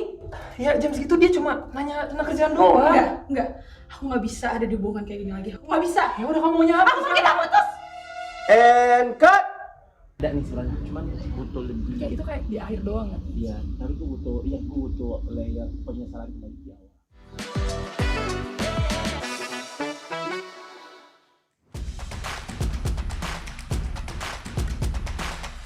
Hari ini gue Aldi Rashid akan menjadi podcaster untuk this very special episode. Dan seperti biasa, episode podcast Main ke Ad America mengundang seorang bintang tamu yang tentunya sangat menarik dan sudah banyak karyanya. Kita sambut guest star kita untuk hari ini, Mas Kozi Rizal. Halo. Halo, Mas. Halo. Inilah crowd kita, Mas Kozi. Wow, I'm so proud. Gimana Mas Kozi, apa kabarnya? Baik, tapi capek juga sih. Capek ya? Lagi. Kemarin baru beres dari kedua festival film, Claim of Veron, untuk nunjukin film pendek Basri dan Salma. So, mereka ngundang film yang sama lagi di tahun ini. Mereka udah pernah ngundang Basri dan Salma di tahun 2023. terus balik lagi karena mereka ada fokus Southeast Asian Cinema. Terus terus habis itu kita ke Berlin Film Festival. Dan di Berlin itu lu sebagai juri ya di Berlinale ya? Ya, buat juri International Generation. Yes. Nah, Ya. gimana tuh Mas? Mungkin short story tentang your most recent festival experience dulu kali ya, to open this Ya. podcast up. The most recent will be the Berlinale. Seru sih. Cuman juga lumayan intens karena kita para juri internasional itu harus menonton 18 film panjang dan 23 film pendek dalam waktu kurang lebih 8 hari. Artinya kayak sehari itu bisa 4 film. Dan itu benar-benar kayak intens banget, habis satu film istirahat Intens banget ya, kayak istirahatnya kayak gimana Mas? 30 menit cuman 30 minute break, minum ya. air terus nonton lagi gitu. Tapi seru gitu karena tahun ini juga film-filmnya juga lumayan menarik gitu kan, dan melihat antusias penonton juga seru-seru karena di Generation kan karena ini section buat film-film anak-anak muda, anak-anak gitu, remaja. Jadi sebuah pengalaman sendiri karena reaksi mereka tuh sangat otentik gitu, sangat asli gitu kan. Whether they like or don't like the film, mereka akan bereaksi gitu, dan itu sangat visible banget. Penonton yang jujur ya? Iya, penonton yang jujur. Penonton gitu. yang jujur. Ya, dan film-filmnya juga sangat beragam dan punya gaya yang unik gitu. Sebelum kita mulai bahas karyanya, gue pengen cari tahu dulu nih supaya Sobat Amerika yang nonton bisa tahu dan lebih kenal tentang seorang Kozy Rizal. Jadi kira-kira gimana sih Mas awalnya lu tuh suka sama film dulu? So for the record, gue tuh nggak sekolah film sama sekali. No film school education ya? No, gue nggak ada privilege buat sekolah film, of course. Tapi gue dari kecil memang suka film kan. Dari pertama kali orang tua gue bawa gue ke bioskop gitu, tahun 2000. Gue ingat banget di Makassar dia bawa gue ke bioskop. Waktu itu bioskop yang nggak di dalam mall gitu kan, kayak ya udah Seoul Cinema aja, dan dia bawa gue nonton film Petualangan Sherina. Filmnya Kozy Rizal. Itu pas masuk di bioskop tuh bener-bener kayak experience yang I would say kayak magical karena ini tempat apaan gitu, kayak it was very vibrant, banyak neon lights gitu kan, warna-warni, arcades gitu, terus smell so good, the popcorn, and ini suara apaan gitu, suara popcorn lagi dibuat gitu kan, kayak memang it was a very sensory experience back then. Terus masuk ke gedung bioskop, terus gue ngeliat TV gede banget, ngapain nih gitu, terus tiba-tiba ada tirai yang terbuka gede, kebuka pelan-pelan. Oke, gue nonton Anaconda, terus kayak Baby Days Out gitu, dan bener-bener kayak nonton selepas sekolah pasti nonton gitu, bisa nonton 2-3 film sehari. Terus ya udah, gue tumbuh dengan film, gue tumbuh dengan film-film Indonesia karena waktu itu kayak skill bahasa Inggris gue belum sebagus sekarang lah gitu kan. Terus sampai akhirnya SMA gue bisa ngomong bahasa Inggris, gue jadi tertarik dengan film-film Hollywood gitu, film-film Amerika. Bahkan gue selalu baca tulisan-tulisan tentang film-film yang misalnya yang gue suka atau bahkan gue nggak suka gitu. Gue have to understand it. I feel like I need to understand it. Sampai akhirnya ternyata lo bisa bikin film pendek atau bikin film tentang isu ini dengan pendekatan seperti ini gitu. Tahun 2018 gue membuat sebuah pergerakan yang sangat bold gitu. Oke, you know what? Membuat film lu yang pertama. Gue mau bikin film pendek gue. Film pendek. Gue ingat banget gue bikin film pendek judulnya Nisa. Itu gue bikin pakai iPhone 6. Pakai iPhone dan durasinya singkat banget ya? 1 menit. 1 menit.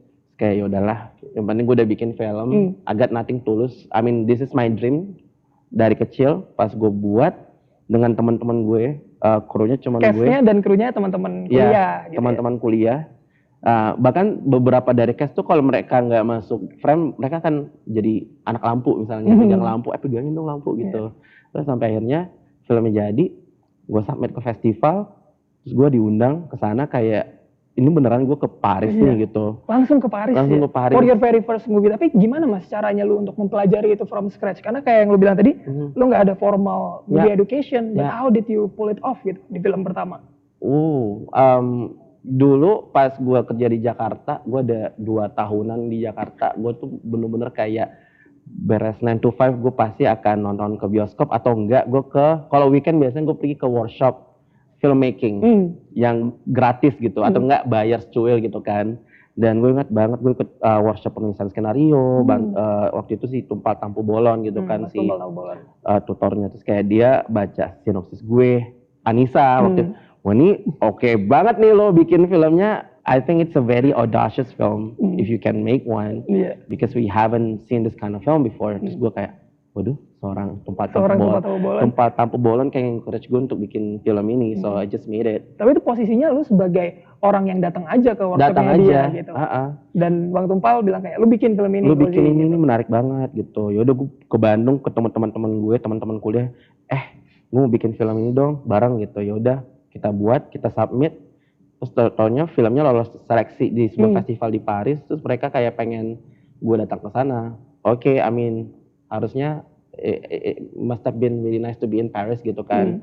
Pas filmnya ditayang, terus ada award ceremony, film gue dapet kayak main prize dari festival gue dapet duit banyak banget, kayak 20.000 euro apa ya. Terus kayak lu harus tahun berapa sih Mas? Tahun 2018 ya. Dan pada tahun itu untuk seorang newbie filmmaker itu udah banyak banget ya Mas Gozi. Terus gue kayak, ini gue mau ngapain dengan duit segini banyak, mau bikin film apaan, gue gak ada skenario gitu kan. Akhirnya gue ditanya sama si festival director, gue mau bikin film apaan. Kayaknya gue mau bikin film pendek yang personal banget. Gue kayaknya mau bikin film tentang surat cinta dan benci gue terhadap kota gue gitu, Makassar. Kota kelahiran lu, which is Makassar. Iya, Makassar. Ya udah gue datang dengan ide Makassar is a city for football fans, atau judul bahasa Indonesia Lika-Liku gitu. Like, pas bikin, gimana nih? Gue nggak pernah bikin film dengan kru beneran gitu. Tapi jumpnya banyak banget ya, dari Anissa ketika tadi tuanya teman-teman dulu pindah ke produksian yang Lika-Liku Laki. Yang benar-benar sesuai workflow itu kayak ada 50 orang kru. Itu kayak kru yang gede banget dan gue kayak aduh gimana nih, dan susah banget bikin film itu. Sampai akhirnya filmnya jadi, gue submit ke beberapa festival, terus and then we got into Sundance Film Festival. Orang-orang malah langsung kayak, oke, ini Kozi Rizal siapa nih gitu. Tiba-tiba langsung ke Sundance. Iya, kayak tiba-tiba ujuk-ujuk ada filmnya dia ke Sundance gitu. We never heard of him before gitu kan. Dan waktu itu gue ingat banget si Abang Joko Anwar, dia nonton film itu dan he really liked it, and I think he said something about the film on social media. Dia nge-tweet ya, biasanya suka nge-tweet kan Abang Joko Anwar. Iya, terus jadi orang-orang pada bisik-bisik ke tetangga, ini Kozi siapa sih gitu, pengen banget nonton gitu. Akhirnya orang-orang nonton di Indonesia, mereka jadi kayak, wow, this story is very relatable and resonates to so many people gitu. I think that is the most enjoyable feeling of making films gitu. Dan bagi gue personally yang gue suka banget dari film itu adalah gimana bisa meng-capture society dan cara pikirnya mereka gitu. Dan mungkin kadang bagi gue sebagai laki-laki, kita kalau kita mungkin nggak aware sama hal-hal yang kita ucapkan dan things like that, tapi bisa tercapture di film itu. Menurut lu gimana sih cara lu capture idea itu Mas, dari hal yang dekat sama kehidupan kita, terus lu bikin jadi film gitu, kayak jadi sesuatu yang jadi karya. Iya, tapi film itu memang metode gue membuat film itu lumayan tidak konvensional in a sense of characterization, karena pas gue nulis juga pas akhirnya kita reading rehearsal, gue tuh dapat masukan dari aktor-aktor gue, which is mereka juga non-professional aktor. So what I did juga, kita nge-cast ngabers beneran. Jadi that's why it feels very authentic. Iya Mas, kayak otentik banget gitu. Mereka bahkan nggak acting, nggak acting. Jadi pas mereka dapat skripnya kayak, kayaknya gue tuh nggak bisa ngomong dialog ini karena kita tuh ngobrolnya nggak kayak gini. Gimana kalau misalnya gue nambahin dialog atau kayak ngubah dialognya? Ya udah, feel free gitu. Terus pas mereka improvisasi jadi kayak ini believable banget. Tapi yang menarik juga bagi gue adalah lu bisa gue bilang spesialisnya film pendek. Dan kenapa lu memilih medium film pendek itu sih Mas Kozi as a director? Mungkin karena it's easier to make. Initially lebih mudah dibuat karena budgetnya nggak gede. Terus kayak gue suka bikin film pendek karena we have the freedom to make anything we want. Nggak ada tekanan untuk balik modal atau kayak harus untung gitu, harus dapat berapa ratus penonton gitu. Jadi bagi gue tuh sangat liberating banget. dan gue selalu dikasih tahu gitu tiap kali gue bikin film pendek baru, kenapa sih lo bikin film pendek, lu bikin film panjang juga dong gitu. Gue sih pengen banget bikin film panjang if it's easier, but of course it's not easy, you have to get funding dan segala macam. Ya film pendek juga nyari fundingnya juga ya tricky, tapi it's way easier and also ya gue bisa, I can be really myself in that medium gitu, kayak gitu. Ada tantangannya nggak buat durasi sependek itu lu bisa mengcapture the whole story gitu? Kayak bagi lu? Justru gue malas sangat mudah bikin film pendek atau bikin film panjang karena gue memang lebih sulit untuk keep up with the story sih. Jadi makanya film gue tuh selalu ya udah pendek-pendek aja karena I don't really like talk too much in film. Jadi gue berusaha kayak film gue tuh kalau bisa less expositional gitu. Tapi kan. iya sih, gue sangat setuju dengan less exposition karena endingnya dari ketiga film yang gue tonton itu selalu open to the interpretation of the audience. Lu nggak ngasih kayak ending yang set gitu ya. Karena at the end of the day, kalau mau ngasih message, mau ngasih ceramah gitu, you can always do it in like what, in podium gitu kan. Tapi film it's more than that gitu. It's sebuah pengalaman lah. Sebuah pengalaman buat si audiensnya juga. Yeah. Dan itu adalah Lika-Liku Laki ya tadi filmnya. Selanjutnya berarti Basri dan Salma in Never Ending Comedy itu gimana mas? Prosesnya dalam pembuatan film itu? Atau ada stories dari film itu? Basri dan Salma seru banget. Seru banget. Gue kayak oke, akhirnya gue bisa jadi diri gue sendiri gitu. Tapi kalau di Basri dan Salma mungkin lebih bisa showing my other parts of myself gitu, which is my clashiness and my campiness gitu kan. Karena kan Lika-Liku Laki kan serius banget. Tone-nya juga dark. Ya dark. Tapi kalau Basri dan Salma dark juga in a way. Tapi kayak gue nggak mau take myself really seriously. You can feel the campiness Basri dan Salma movie. Yes. Tapi kalau untuk kayak untuk film kedua ini ya Basri dan Salma ini kayak cerita di festivalnya gimana mas? Kayak when you applied for festivals untuk yang Basri dan Salma. Basri dan Salma resepsinya beda-beda tiap festival. Penonton di Indonesia, penonton di Eropa, penonton di Amerika responnya beda-beda dan itu menarik banget bagi gue karena di Eropa malah initially gue tuh bikin Basri dan Salma bukan mau bikin film komedi. Awalnya itu bukan film komedi sebenarnya. Gue tuh pengen bikin ya udah it's a film satir gitu. Kayak social kritik sih kalau gue melihatnya kayak social kritik. Iya, social kritik. Tapi pas orang nonton mereka tuh beda-beda banget di Eropa malah mereka melihat ini this is a very disturbing film. For them it's disturbing. Yeah, it's but also kind of funny.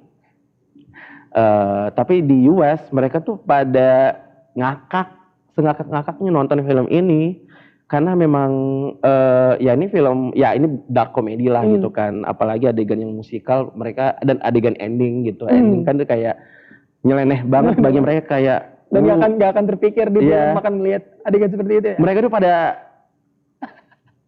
jaw drop semua gitu kan, terus ketawa gitu. Dan gue ingat banget pas beres pemutaran di Sundance orang-orang pada clap so hard gitu. Terus ketemu sama gue terus kayak ngajakin gue bikin film gitu atau kayak malah kepikiran bikin Basri dan Salma sebagai film panjang. Gue bilang gue bahkan nggak kepikiran gitu untuk bikin film jadi film panjang. Tapi di Indonesia it's very divisive. Some people like it so much but also some people like hated it so much.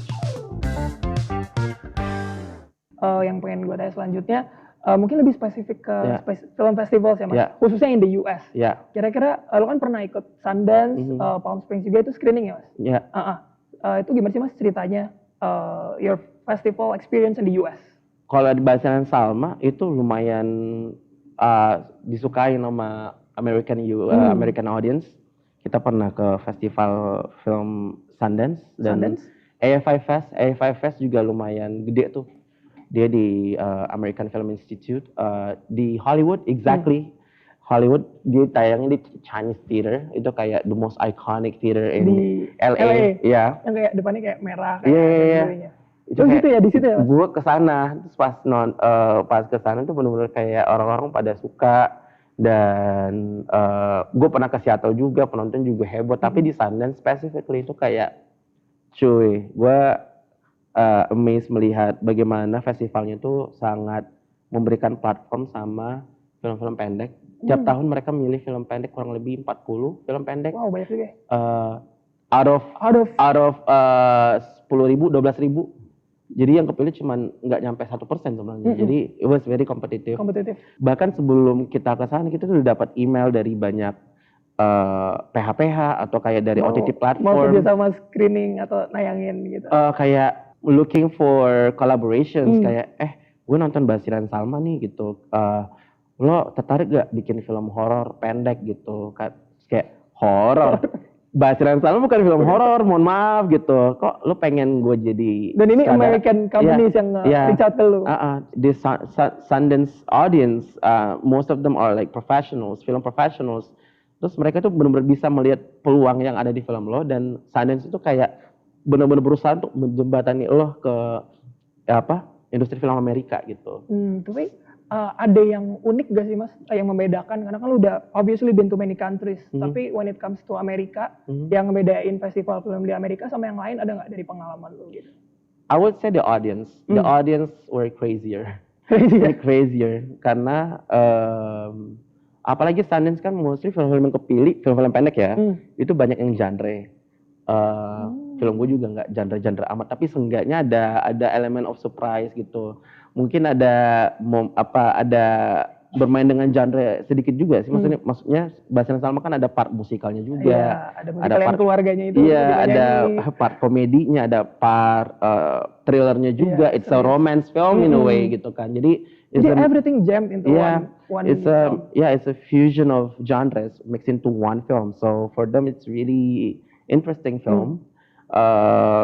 Pas nonton ya mereka bisa ngerasain banyak emosi all at once, dan juga kayak ntar ini kita harusnya ketawa apa gimana sih gitu. Kok serem, ini film apaan sih gitu. Jadi di Amerika tuh seru banget in terms of like the enthusiasm of short films gitu. So it's a land of opportunity. Untuk networking juga Networking is a best place for Gimana tuh Mas networking. pengalaman lu networking like in the US, meeting people? Yeah, it's a good thing because now I'm currently working for another projects of short films because of that gitu. Jadi banyak banget produser-produser US yang tertarik dengan film gue gitu, film-film project gue. Basiran Salma terjadi karena Lika Liku Laki masuk Sundance. Masuk Sundance? Jadi, yang pas zaman online itu ya? Iya, film gue masuk Sundance, Lika Liku Laki, terus tiba-tiba banyak yang nge-reach out, lo ada film pendek lagi nggak gitu yang lain, karena gue suka banget sama Lika Liku Laki. I literally watched it like 4-5 times gitu. Terus kayak oke, gue ada sih project Basiran Salma, terus oke, gue akan produce film itu. Langsung, bener-bener kayak langsung ditransfer besoknya. I'm not even kidding. Ini kayak one in million opportunity gitu. Kapan lagi lo dapat duit segini banyak buat bikin film pendek gitu. Jadi I don't want to take it for granted. Jadi pas gue dapat duitnya bener kayak gue nggak mau langsung syuting, gue pengen bikin skenario ini bagus banget. Sampai beneran jadi banget, Iya. bagus. Jadi gue tulis berbulan-bulan hampir setahun.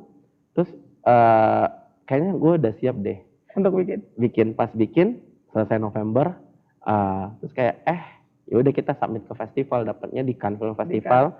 Habis itu US premiernya di Sundance. Five Fest sama di Sundance. Di Sundance. Iya. Keren banget. Iya. Basiran Salma. Dan setelah itu berarti Little Rebel Cinema Club. Ketika gue nonton itu Mas Gozi, gue ngerasa kayak ini kok kayak personal banget ya filmnya. Bisa detailsnya. Apakah film Little Rebel Cinema Club itu berdasarkan dari early childhood seorang Gozi Rizal? True. Iya. Kayaknya gue udah kasih tau tadi kan tentang gue gimana sangat cinephile ketika gue kecil gitu. Dan itu kayak film itu lumayan menangkap itu sebenarnya. Momen-momen gue suka banget sama film dan nonton film di bioskop. Karena bagi gue tuh irreplaceable gitu kan. Dan bagaimana gue nggambarin di adegan pertamanya kan itu kayak very eloquently telling how does it feel like to be in cinema gitu kan. Digambarin sama si Dodi si Dodi gitu. Dan gue ngerasa untuk film Little Rebel, intensi utama gue adalah gue I need to feel, kayak momen itu gue lagi kayak burn out banget dengan film. Gue ngerasa kayak kok film kayak berasa kayak kewajiban gitu. Kayak kok gue joy-nya nggak sekencang itu Nah, lagi. awalnya ternyata dari keresahan lu itu ya. Iya. Lu lagi ngerasa burnout. Lagi Gitu. kayak kerja gitu kan. Tapi kayak dulu tuh kayak gila men, gue nonton film 4 kali dan 4 kali sehari gitu. Dan tiap nonton film selalu happy dan selalu kayak cerita ke teman-teman gue. Kok gue udah nggak ada perasaan itu lagi gitu. Gue pengen perasaan itu lagi tuh, ya bahan bakar lah gitu kan, to make me energize. Yaudah gue tulis Little Rebels. Gue tulis, pas akhirnya oke dapat kesempatan untuk gue buat, filmnya jadi. Terus gue pas nonton gue nangis banget. Lu nangis sendiri ketika melihat itu. Gue nangis apalagi di endingnya kan. Ending itu kayak kan si Dodinya dia ini cuma ngeliat ke kamera terus senyum. Dan itu senyum dan nggak ada kayak keterangan apa lagi. Iya gitu, senyum terus habis itu cabut. Gue kayak dan ada teman-temannya manggil dia di luar kayak oh my god. Dan that was my childhood gitu. Gue ingat banget kayak dulu waktu gue kecil tuh gue sangat bersyukur karena banyak banget teman-teman gue yang manggil gue gitu di luar rumah. Yes, thank you ladies and gentlemen. Boleh minta tepuk tangannya sekali lagi as we welcome our judges back to the performance area of Ad America. So, would like to invite back to the stage our judges, Mr. Jason Tenggara, Miss Puriani Tita, and Miss Natalie Meyerson. Okay, judges. So, for the announcement of the third winner, starting with Mr. Jason. Participants, are you ready? Oh my gosh. Well, first of all, I would like to say, being a judge is really hard, guys. Trust me, because you are that really good. Can you please give applause to yourselves? Great job, really great job. So, just gotta say it right away. All right, so for the third place. Oh, I love the music. Can you make it bigger? Okay, I love the ambience. Okay. So, for the third place, congratulations to Abraham Nilsky Henry Dato Martin. Congratulations.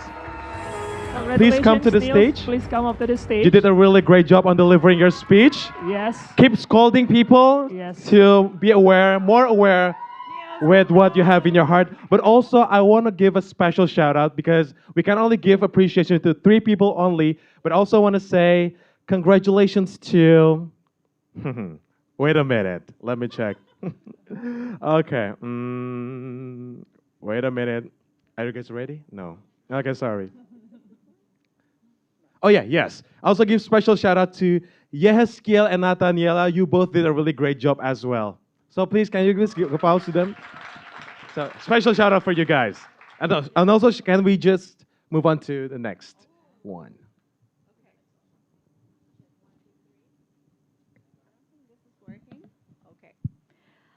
Yes. Okay. Second place.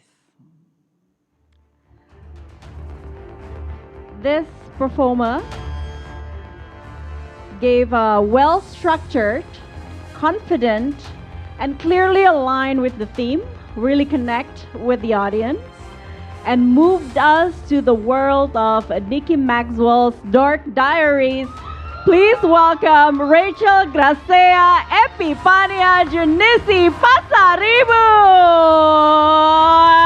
Congratulations, Rachel. Please come up to the stage. Welcome, Miss Know-It-All. You nailed it all. Congratulations. Congratulations, Rachel. And now, Miss Natalie. Right. Now for our winner, our number 1 place. I hope you guys all leave as winners today. You guys did all a great job, but there can only be one first place. And we would like to say that is Nonggol Darapati Daramani Padlindungan. Nonggol. And so you want to repeat her name? Okay, my pleasure. So congratulations to Nonggol Darapati Daramani Padlindungan. Congratulations to Nonggol. And now we will let the judges to give the prizes to each of the winners. Aldi, could we say a couple words about Nungol's speech and why it was just so impactful for us? Sure, Miss Natalie. The idea of imagination to innovation, you hit it squarely, right? It was amazing to hear your research and your delivery on how a small idea was able to make an immense change to women all over the world. And so because of just your call to action and the way that you delivered it, it was so confident. Your pronunciation was excellent. Your message was clear. So you were absolutely top rated by all of us. Congratulations, all winner. And during our debate, our argument, we also would like, as a team, would like to give a special shout out to Rasha, Eko, and Abu Yaza. Keep on practicing. You really presented your presented. products, Yeah. I mean, they advertised some pretty cool things, and I hope everybody that attended today looks up their both of their products. Community products, yeah. So thank you for your performance. So please, Miss Natalie, you can present and Mr. Jason first.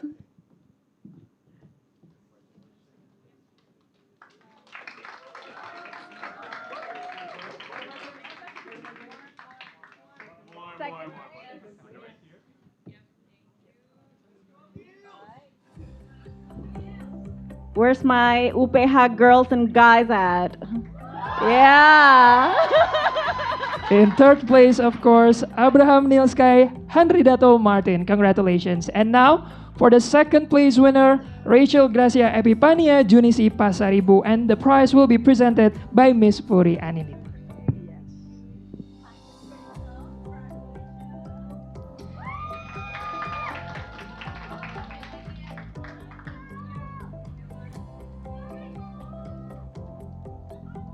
Once again, can we give a big round of applause for Rachel Gracia Epipania Junisi Pasaribu.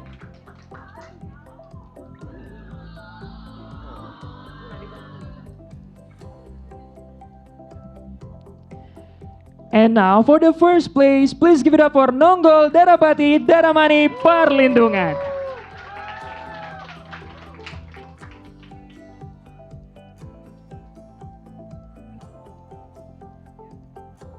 Congratulations. Boleh tepuk tangan sekali lagi teman-teman, Sobat Amerika. Yes, and now can we get pics of all of the winners and all of the judges? Okay. Yes. A group photo of all the winners and all the judges.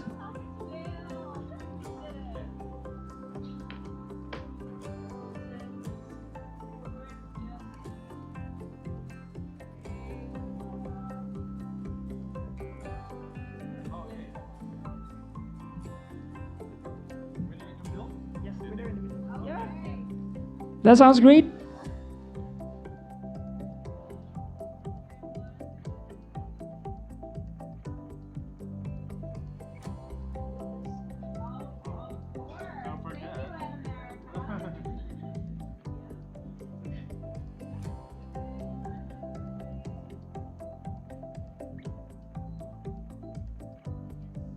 Sekali lagi kita beri tepuk tangan untuk para pemenang kita siang hari ini. Also for the judges, congratulations to all winners and thank you very much to all judges. And yes, Sobat America, that marks the end of our event for today. We hope that you gain a lot of insight and a lot of knowledge from this speech competition. And of course, the other participants will receive a certificate which will be given after the end of the stream. And for more information about Ad America events, follow our social media platforms. We are on Instagram, Facebook, X, and YouTube at AT America. And ladies and gentlemen, it's been a pleasure. My name is Aldi, and see you at the next Ad America event. Bye, everyone.